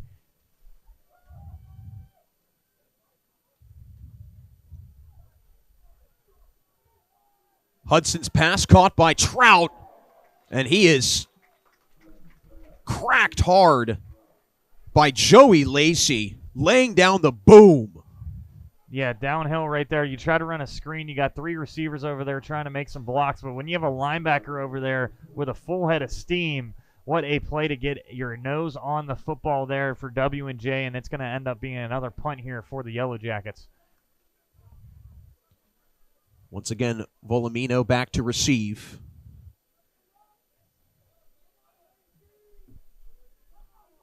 Waynesburg has just been ineffective at getting any traction going. Low snap, but fielded well by Bradley. Takes a W&J tumble out of play. As there is a flag that comes in, a little extra action. We've seen a lot here in this 3rd quarter. Some extracurriculars on both sides.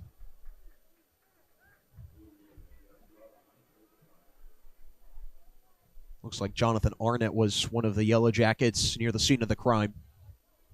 It's one of those, you go back to the sideline and you go, I didn't do anything. They're like, we already After saw the it. Play, unsportsmanlike conduct, kicking team number 85. 15 yards will be added to the end of the kick, 1st down. So once again, this drive pretty much starts at the walkway offensively for W&J. They are steps away now from getting past the door into the end zone with 3.5 to go in the third quarter and already up by a 42-point advantage.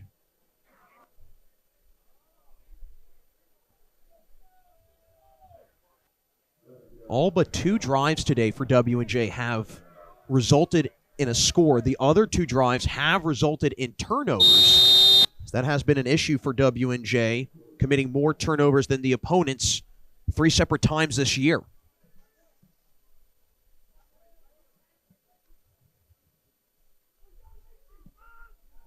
Colin Payne in at quarterback now for W&J as Luke Edwards with a nice cut. Stiff arm. Swarmed by the Yellow Jackets. Ewing Jameson's, who we have not mentioned much today, Damon, but he is one of the top tacklers for the Yellow Jackets. Just shows how good and how widespread this offense is for W&J. There's so many pieces you have to worry about. Yeah, when you're worrying so much about that second level, a lot of that passing, your linebackers kind of get lost in the shuffle.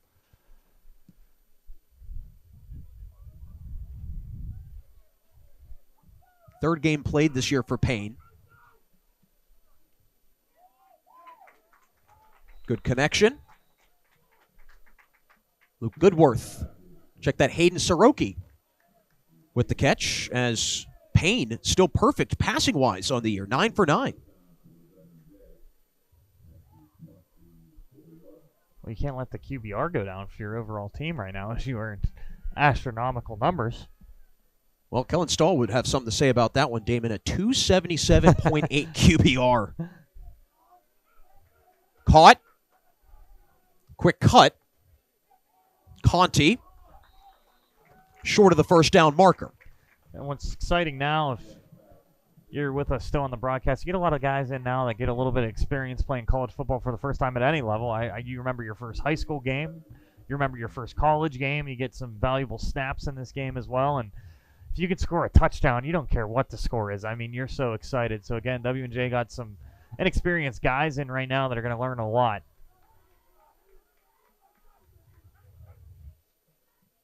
Second and 3. Edwards.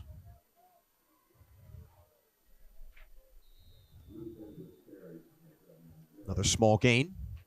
To your point, though, Damon, I think that's what has been allowing W&J, that when it graduates all these pieces, replaces these pieces, it's in situations like this where the depth is built out, and then those players that step in the next year have a little bit more experience.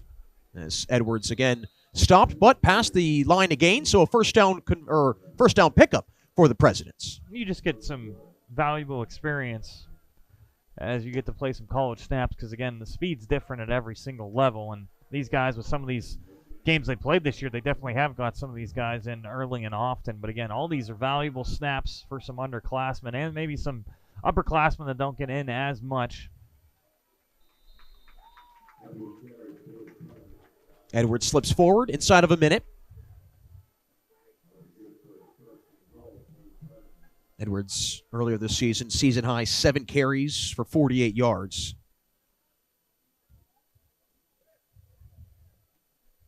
And you hope none of these guys are leaving, but again, this is where you get some good film. You hope they stay because, again, this program, senior year, a lot of times these guys will sit and wait, but get some very good clips out there running and passing for a lot of these guys. Payne with a dart, and it's caught! TJ Lynn finds pay dirt, and it's 48-0 W&J. And right there, you see the senior. He's so pumped up. That's what's awesome about these games when a couple of these guys get in. He does a good job. Body control to his right side, waits for the football, catches it with his right hand. What a throw. What a catch. TJ Lynn, the senior, getting on the board for Washington and Jefferson. Talk about a way to have your first catch of the season be a touchdown. Exactly what happens for Lynn. You love seeing all his teammates running to him, give him a hug. Again, he's a senior. He's in a talented wide receiver room, just waiting his turn right there, showing the coaching staff, hey, I can help out a little bit too in the red zone. What a catch for him as well. And that is a touchdown once again for Washington and Jefferson.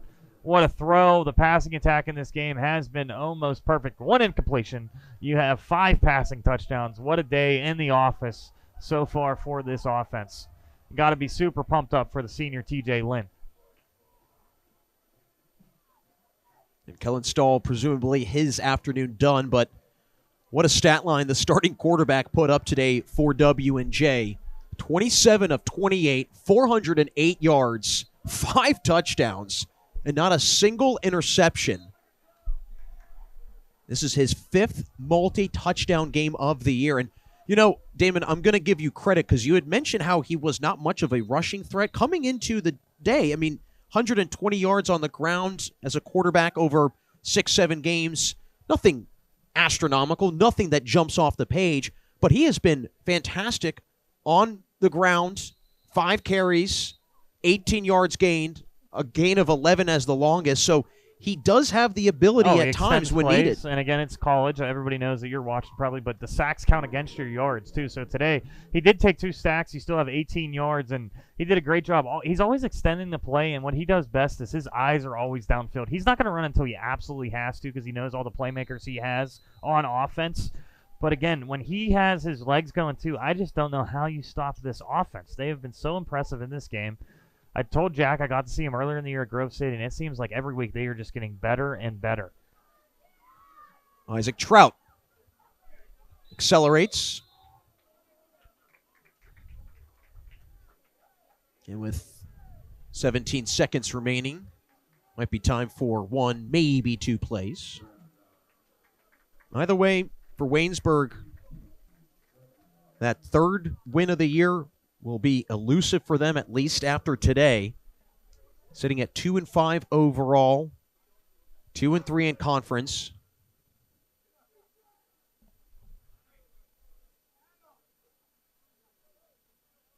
Picked up a PAC opener against Hiram. Followed that with a win against Teal.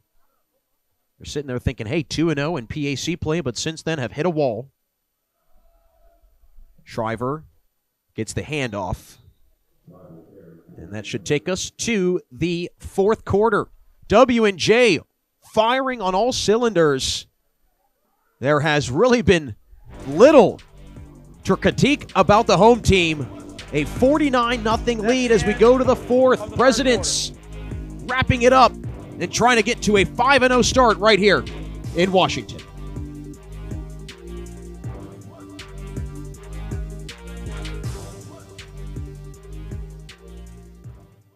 At Laway, we understand the power of personalization. From hats to water bottles, our expert services include screen printing, embroidery, and a variety of promotional items. We also specialize in team sports gear. What truly sets Laway apart is our dedicated design team, including our talented on-staff graphic designers and exponential customer service. Choose Laway to make a lasting impression on and off the field.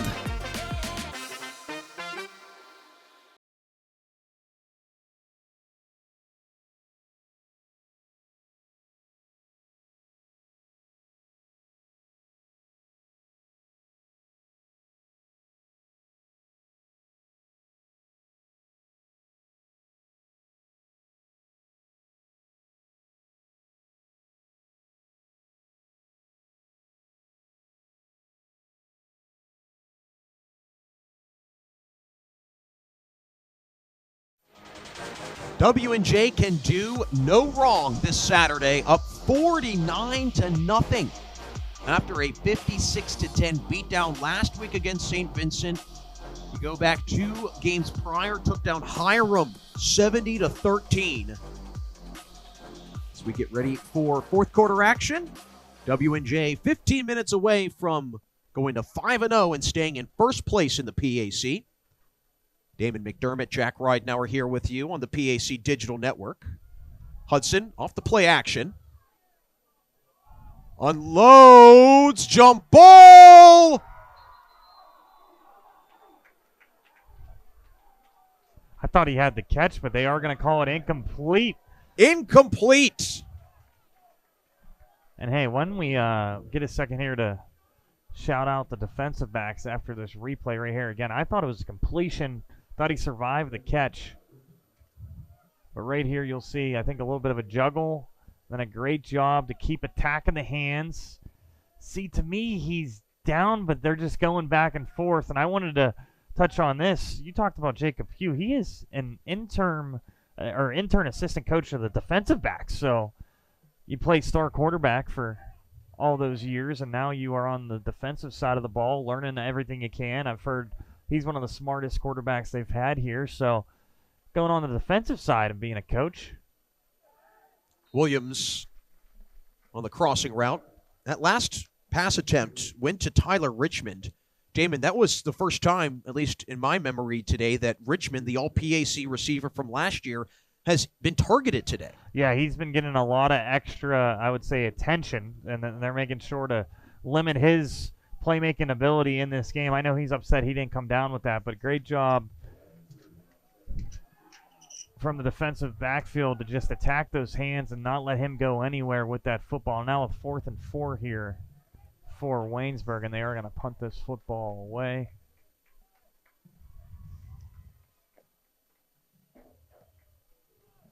Bradley gets it away. In great field position again for W&J to start another drive. Adam Fernandez fields it. Let's say Ambridge product, another talented receiver. He's a freshman. We'll see if he gets any playing time on the offensive side of the ball as well now. As again, we've had some depth pieces in this game for W&J. This is where me and Jack, if you want to break the fourth wall, we're looking at some rosters, seeing some underclassmen go out there. Again, I talked about it. You score your first touchdown. Doesn't matter what the score is. You're getting some great reps here if you are freshman, sophomore here for W&J.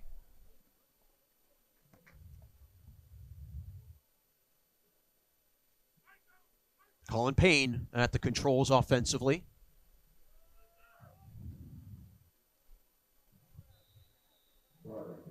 Dom Barca with the tough run. This President's team is dominated from very first drive of the game. Stopped Waynesburg on its first drive, then a touchdown on the next two for W&J to put it at 14-0, and it's never looked back since. Barca barges ahead, nearing the 50-yard line. Coach Sirianni for W&J talked at PAC Media Day about how his team felt kind of disrespected coming into the season. Nobody was really talking about a President's team that was coming off another PAC championship season. You could tell just the fire that he had in him speaking about it. It was a really motivating start to the year for this President's group. Off the RPO, Payne handles it well.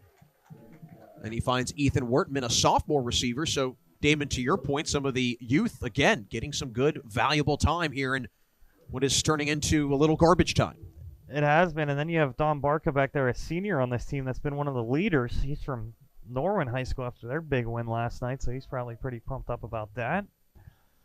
As we got good football all around the neck of the woods coming up, Jack, with PAC play still, and you got some high school football. Nice move there, Bart Barca. Now he's going down the sidelines. Shoved out by Stewart, but flagged back towards the line of scrimmage, so as if this could be coming back. But you get to learn, too. Maybe there's some times in games where you go, hey, maybe we should get Barca the ball a couple times just to keep everybody fresh right there. A nice run to the right side. Thought he might break all the way free there. Holding. It is going to be called back offense, on the holding call. Number 59. Nice run there by Don Barca. First down.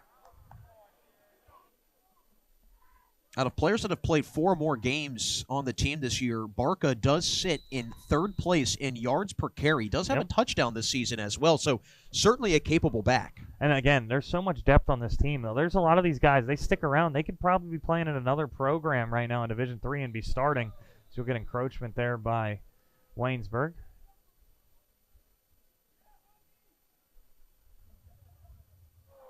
So they'll get 5 yards back. Defense, number 69. Andrew Vessels, he's been flagged a few times today, but he's also played pretty well up front for the most part in that backup position behind Ishak Adam. 12 minutes to go until W&J puts a bow on this one and goes to 5-0 in conference. Also get an 11th consecutive win against its I-79 rival Waynesburg. Barca tries to split the difference and nears the original line of scrimmage.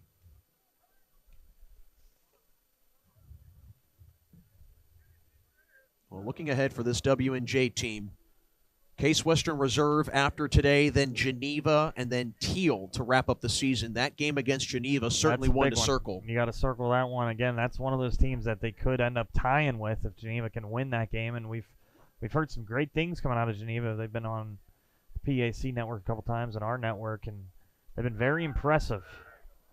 Payne's blitzed. He's got Barca. Tons of real estate. First down and some. Inching his way closer to the 30-yard line, and a big-time pickup by the senior back Barca. Nice screen pass right there. Get behind your blockers. Then you got to find the gap that you kind of want to. Timeout on the that field. Lane you want right there. Injury to an offensive player before the TJ ball Lynn, was who spotted. scored a touchdown a few plays ago, is down on the field for W&J. Looking ahead for Waynesburg after today, hit the road next Saturday against Bethany and then wrap up the season against St. Vincent. But there is still an outside chance for Waynesburg to maybe pull to an even 400 or even 500 record in conference. I know last year had a chance to finish a season with a winning record. But it's been 10 years since Waynesburg defeated W&J in what was a thriller, a 31-28 final in that game. It's a meeting that goes back to 1897 between these two programs. When gas was 5 cents. 10 cents. I don't even know if they charged for gas back then. Did they even have gas? Yeah, I was going to say, did we sound... It might have been horse and carriage. Yeah, probably. That's probably how they got on campus. We sound a little bit not as educated. We're football guys. Exactly. Football guys. We're not historians. Paid a little bit more attention in sports history than regular history.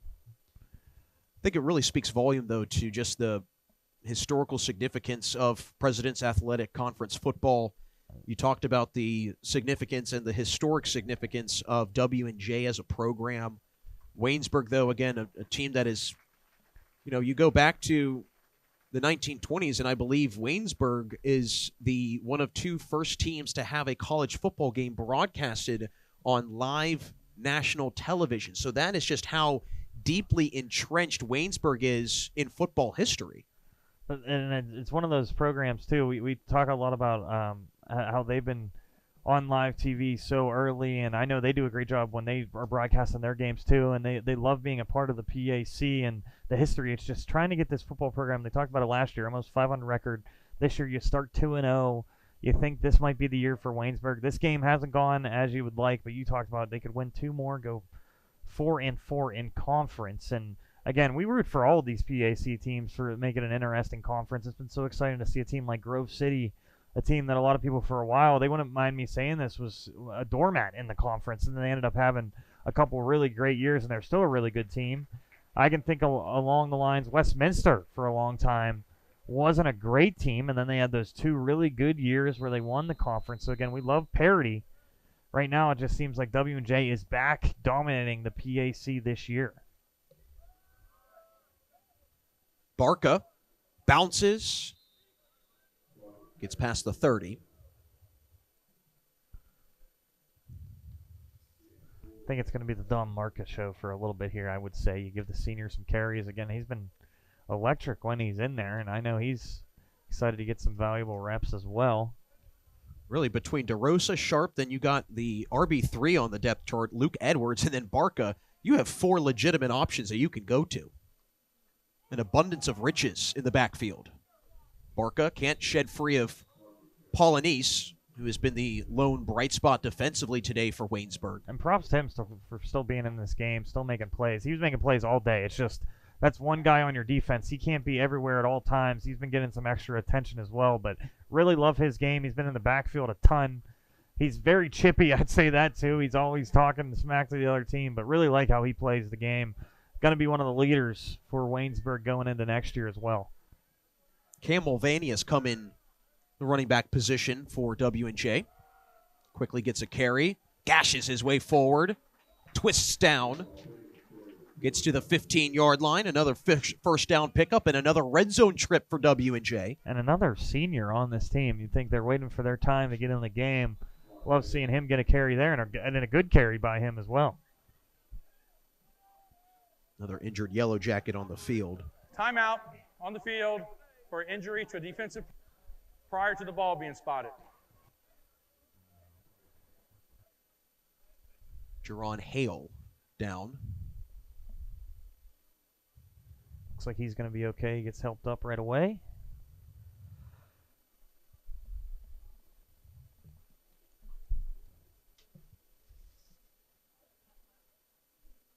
And Jack, I'd say W&J passed all the tests today. As we talked about going into this game. Not many years they started 0-2. I know if they would have went 0-3, that would have been the first time in some odd 50 years. Well, it was the first 0-2 start since 1997. There you go. I was going to say that's almost 20 years, or almost 20 years, almost 30 years right there. I was going to say that's around the time probably you and I were born. Yeah. Now we're dating ourselves, Damon. And it shows you again, we've known W&J to be a dominant team in Division III ever since we were born, for the most part.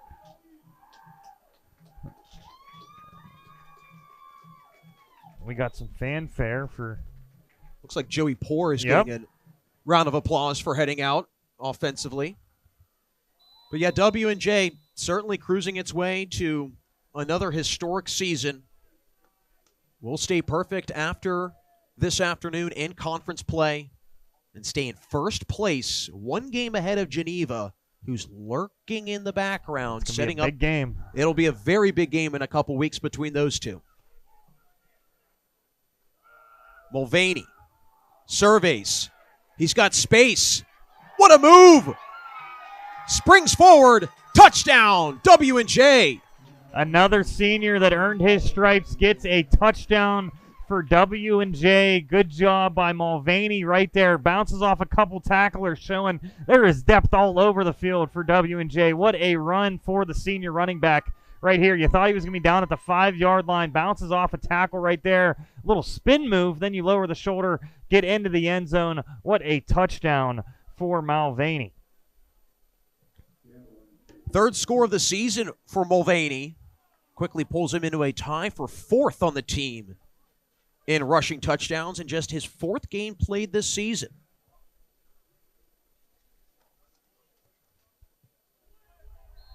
A 56-0 lead for W&J, and we'll see how Waynesburg responds coming up next as the Presidents 9 minutes away from staying in first place in the PAC right here on the PAC Digital Network. Stay connected with all the action.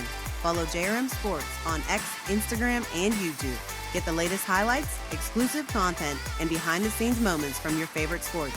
Don't miss a second. Follow us today. If you need insurance, you need an agency that's sharp. The Sharp Insurance Agency is an independent agency and distinguish themselves by providing face-to-face customer service and reviewing coverage to provide the best possible value for their clients. Hi, I'm Mike Sharp. Lean on my years of experience in the Pittsburgh area to find you the best insurance coverage, because when insurance companies compete, you win. The Sharp Insurance Agency. Contact us today to have your personal or business insurance professionally reviewed. Cam Mulvaney adds on another score, another scoring drive. All but 2 drives today for W&J have resulted in a score. 56-0. The Presidents lead over the Yellow Jackets. 9 minutes away from a 5-0 PAC conference record.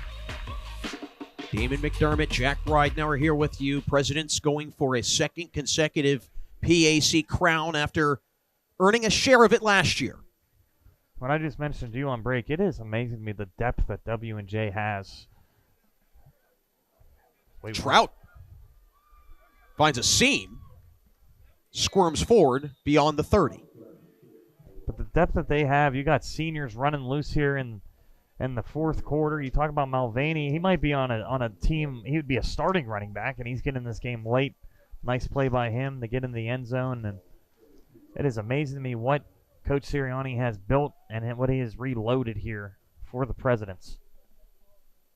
Yeah, team that graduated the Defensive Player of the Year from last year and then the back-to-back Offensive Player of the Year from the previous 2 years. The Presidents came into the year with a chip on their shoulder and have not skipped a beat. Shriver, ball's on the ground. No signal yet. W&J reacts like it has it, and it does. Presidents with their first takeaway of the day after committing 2 turnovers themselves. A good sign for the defense here in this fourth quarter. And now that they're back on offense, a couple career notes today. Jacob McCosco ended up going into tied for 5th place because what he had, or no, yeah, he broke 5th place. He had 184 receptions going into the year, so now he passed Todd Fry, and now he's in 5th place. He's probably going to go into 4th after next game, and then Peduzzi's there at 213, so they'll have a competition until the end of the year.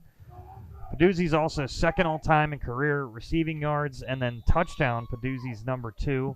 McCosco is tied for 7th, but he had, one today, so now he has 7th place by himself, and he can get up to 5th next week, as that's at 30. So these guys all over the place in the record books as well.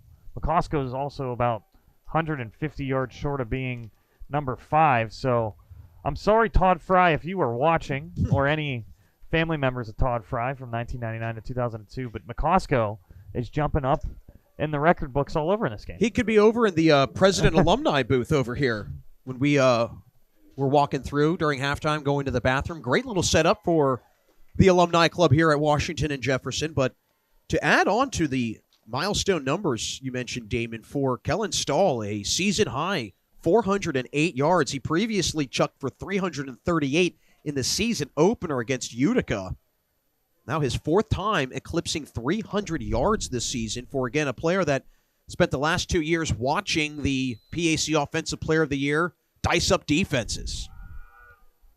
Barca taken down fairly immediately. And do you think Jesse Zubik's maybe just getting a little nervous with his 54 career receiving touchdowns?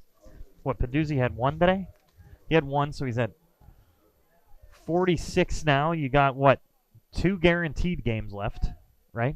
3 guaranteed. Or you have 3 guaranteed games left, so you need 8 touchdowns to tie, 9 to win. I would say Peduzzi's maybe in team meetings just kind of telling people, hey, I need 9. I know that's a lot, but our passing attack, you got to think he's going to get at least 1 or 2 every game. So, and then you have playoffs as well. He could end up being the all-time receiving touchdowns leader in Washington and Jefferson history. That'd be a great way to end your career. Yeah, him and McCosco, both those kind of the two-headed offensive monster coming back for W&J from last year. And yeah, to your point, he might be dropping some bugs throughout those meetings, letting guys know, hey, make sure you get me the ball once in a while. Hey guys, don't you want to be remembered as exactly playing with the guy that leads the team at all time in touchdown receptions? So something to look for the next 3 weeks. And yeah, the only thing that's unfortunate, I would say, is you expect 2 receivers like this, one to be maybe a sophomore or a junior. Then we've seen Sabata, they have a lot of talent. But having both of these guys graduate at the same time, they had 2 wide receiver 1s for the last 2 years. It's absolutely amazing how both of these guys play. Mulvaney on the last 2 carries. Surges ahead for a first down pickup.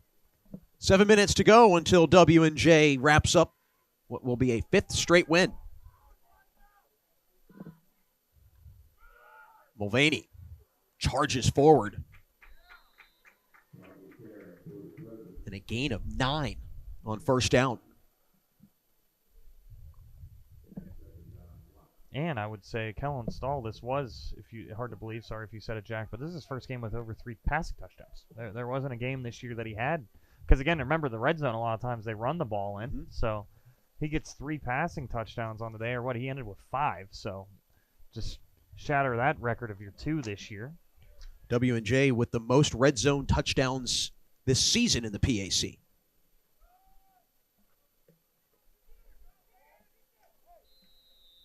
This time it is Mulvaney again.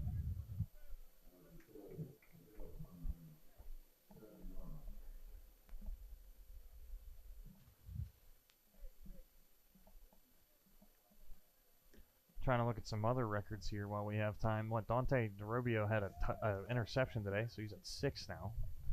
Single season. The record's 10 by Ricky Williams, but now he's at 6. He needs one more to tie for 5th place, so he's got 3 games to do that as well. But this roster, they're going to go down in some record books for Washington Jefferson. A lot of these guys have been playing since 2022, and they've played very well for W&J.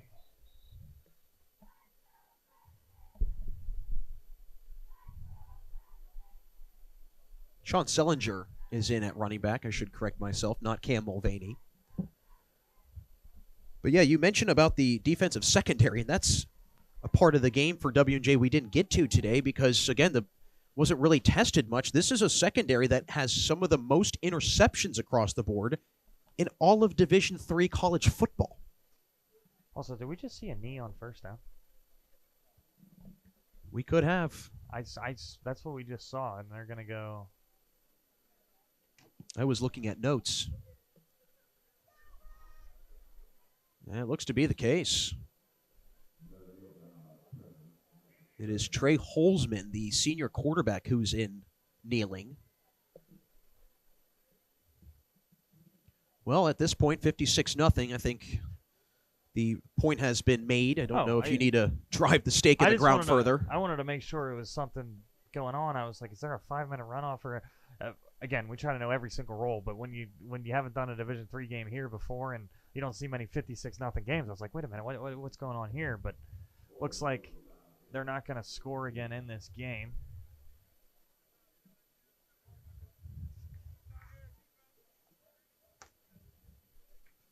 W&J felt disrespected coming into the year. Oh, I think they've now are respected by everybody. Absolutely. You brought up a good point at the top of the broadcast as the final kneel is made and it's a turnover on downs. Growing pains those first 2 games against Utica and Hampton-Sydney, and albeit you're playing 2 good teams. Those are 2 very good teams that make it into the NCAA playoffs. But then again, after that 0-2 start, you start to think, hey, things are starting to click now. Things are starting to fall into place. And, I mean, they have really put everything in line beautifully to set themselves up for another PAC crown this year.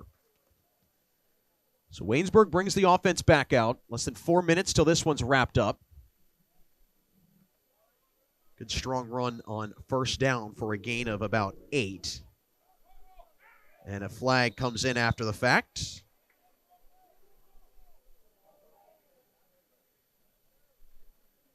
That carry by Mutwali Stewart.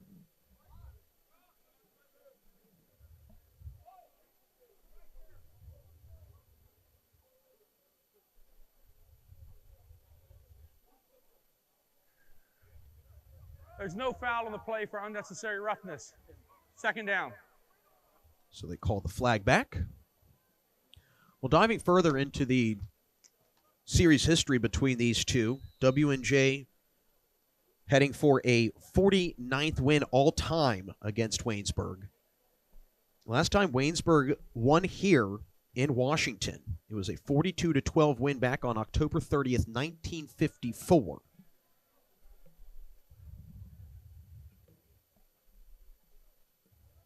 Stewart again.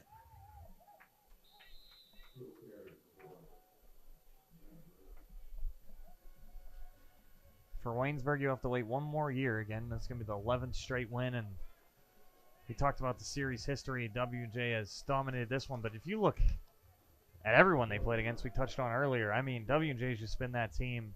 They got a positive record against everybody in the conference.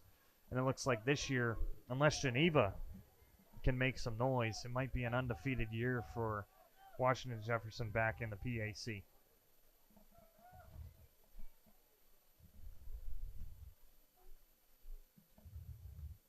Stewart.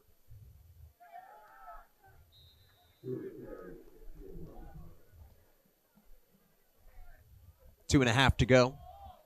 Loss of 1. This number one scoring offense continues to show it off for W&J. Averaged 41 points per game in the conference coming into today. That average will certainly skyrocket. They might end up averaging 50 points a game in the PAC if this keeps up, which is unbelievable for conference play. I want to give a shout out that last tackle. Nice play by Austin Jacobs, who just subbed out now.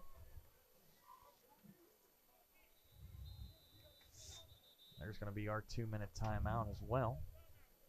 Timeout on the field. This is the 2-minute timeout. We'll also take the 2-minute timeout with a 56-0 lead for W&J. Minutes away from another win.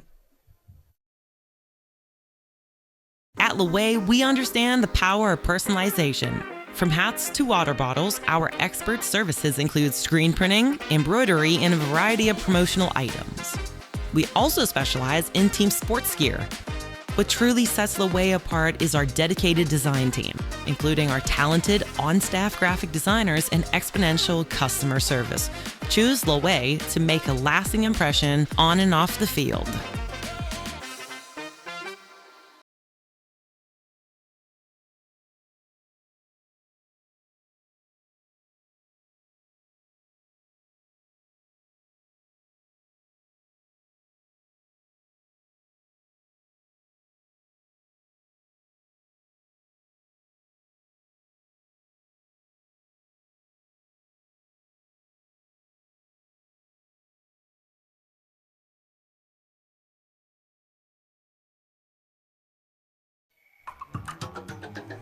.56 W&J, 2 minutes away from staying in first place in the PAC. Damon McDermott, Jack Ridenauer here with you. Want to give a shout out to our wonderful JRM Sports team today, producer Gino Bonadi and our director Jill Wida doing a great job in the truck. And give props, it is a double header. Double header. And there is the biggest Washington and Jefferson fan. That is the 12th man. Wow. He is pumped up. He is ready. What a season for Washington and Jefferson. There goes the hat. He's ready to go. He wants to be on the field. What a good job by our crew to get him on the television here. But what I was saying, JRM, doubleheader today. They're at Grove City as well. So if you want some Division III action on the PAC network, JRM always does an awesome job covering the whole entire conference. Got to do the Grove City, Washington, Jefferson game this year. It was a sellout crowd. I would say, I don't want to insult Grove City, how many can fit in that stadium, but it had to be 3,000 or 4,000. They had a whiteout, Jack, the same day as Penn State. I did sideline, and I was in the stands. It was unbelievable. Oh, it was a great time. I've never been to Grove City. It was great. Landon Colley with the third down conversion to keep the chains moving. Well, yeah, going back to the 12th man for W&J, his intensity, you would think that this is a one-score game. No, he's... But no, you got to love that mindset. Hey, we're up 56-0, like Coach Sirianni said at the beginning of the season. If you're going to beat us, you're going to have to kill us. And this is turning into a fairly immortal team right now. We should get a headset on that guy. We should get a headset on that guy. We should, absolutely. A little sideline reporter action with the 12th man. He could be our halftime guy. Might have to turn the levels down just a hair. Might have to just turn them down a little bit. Have the dump button handy just in case you don't know. That's why we have things on delay. Certainly make for a very interesting broadcast. It would. I mean, what a guy, up 56-0. I think he was ready to play linebacker. Colley again on the carry. Stop shy of the 40.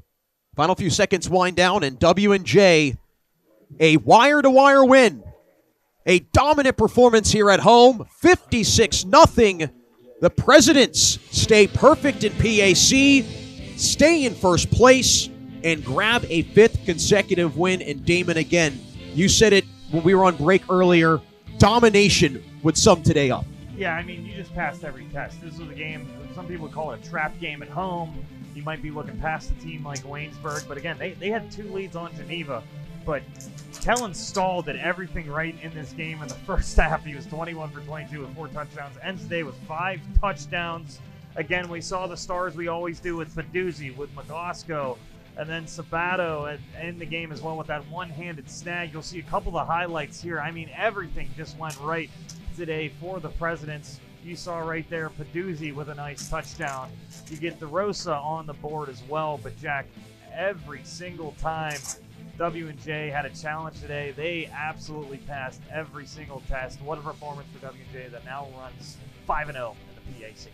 Final score 56-0 here from Cameron Stadium. Again, a big shout out to our producer Gino Bonady, director Jill Wida, for Damon McDermott. Jack Ridenauer signing off as W&J stays perfect in the PAC, and you caught it all right here and only on the PAC Digital Network.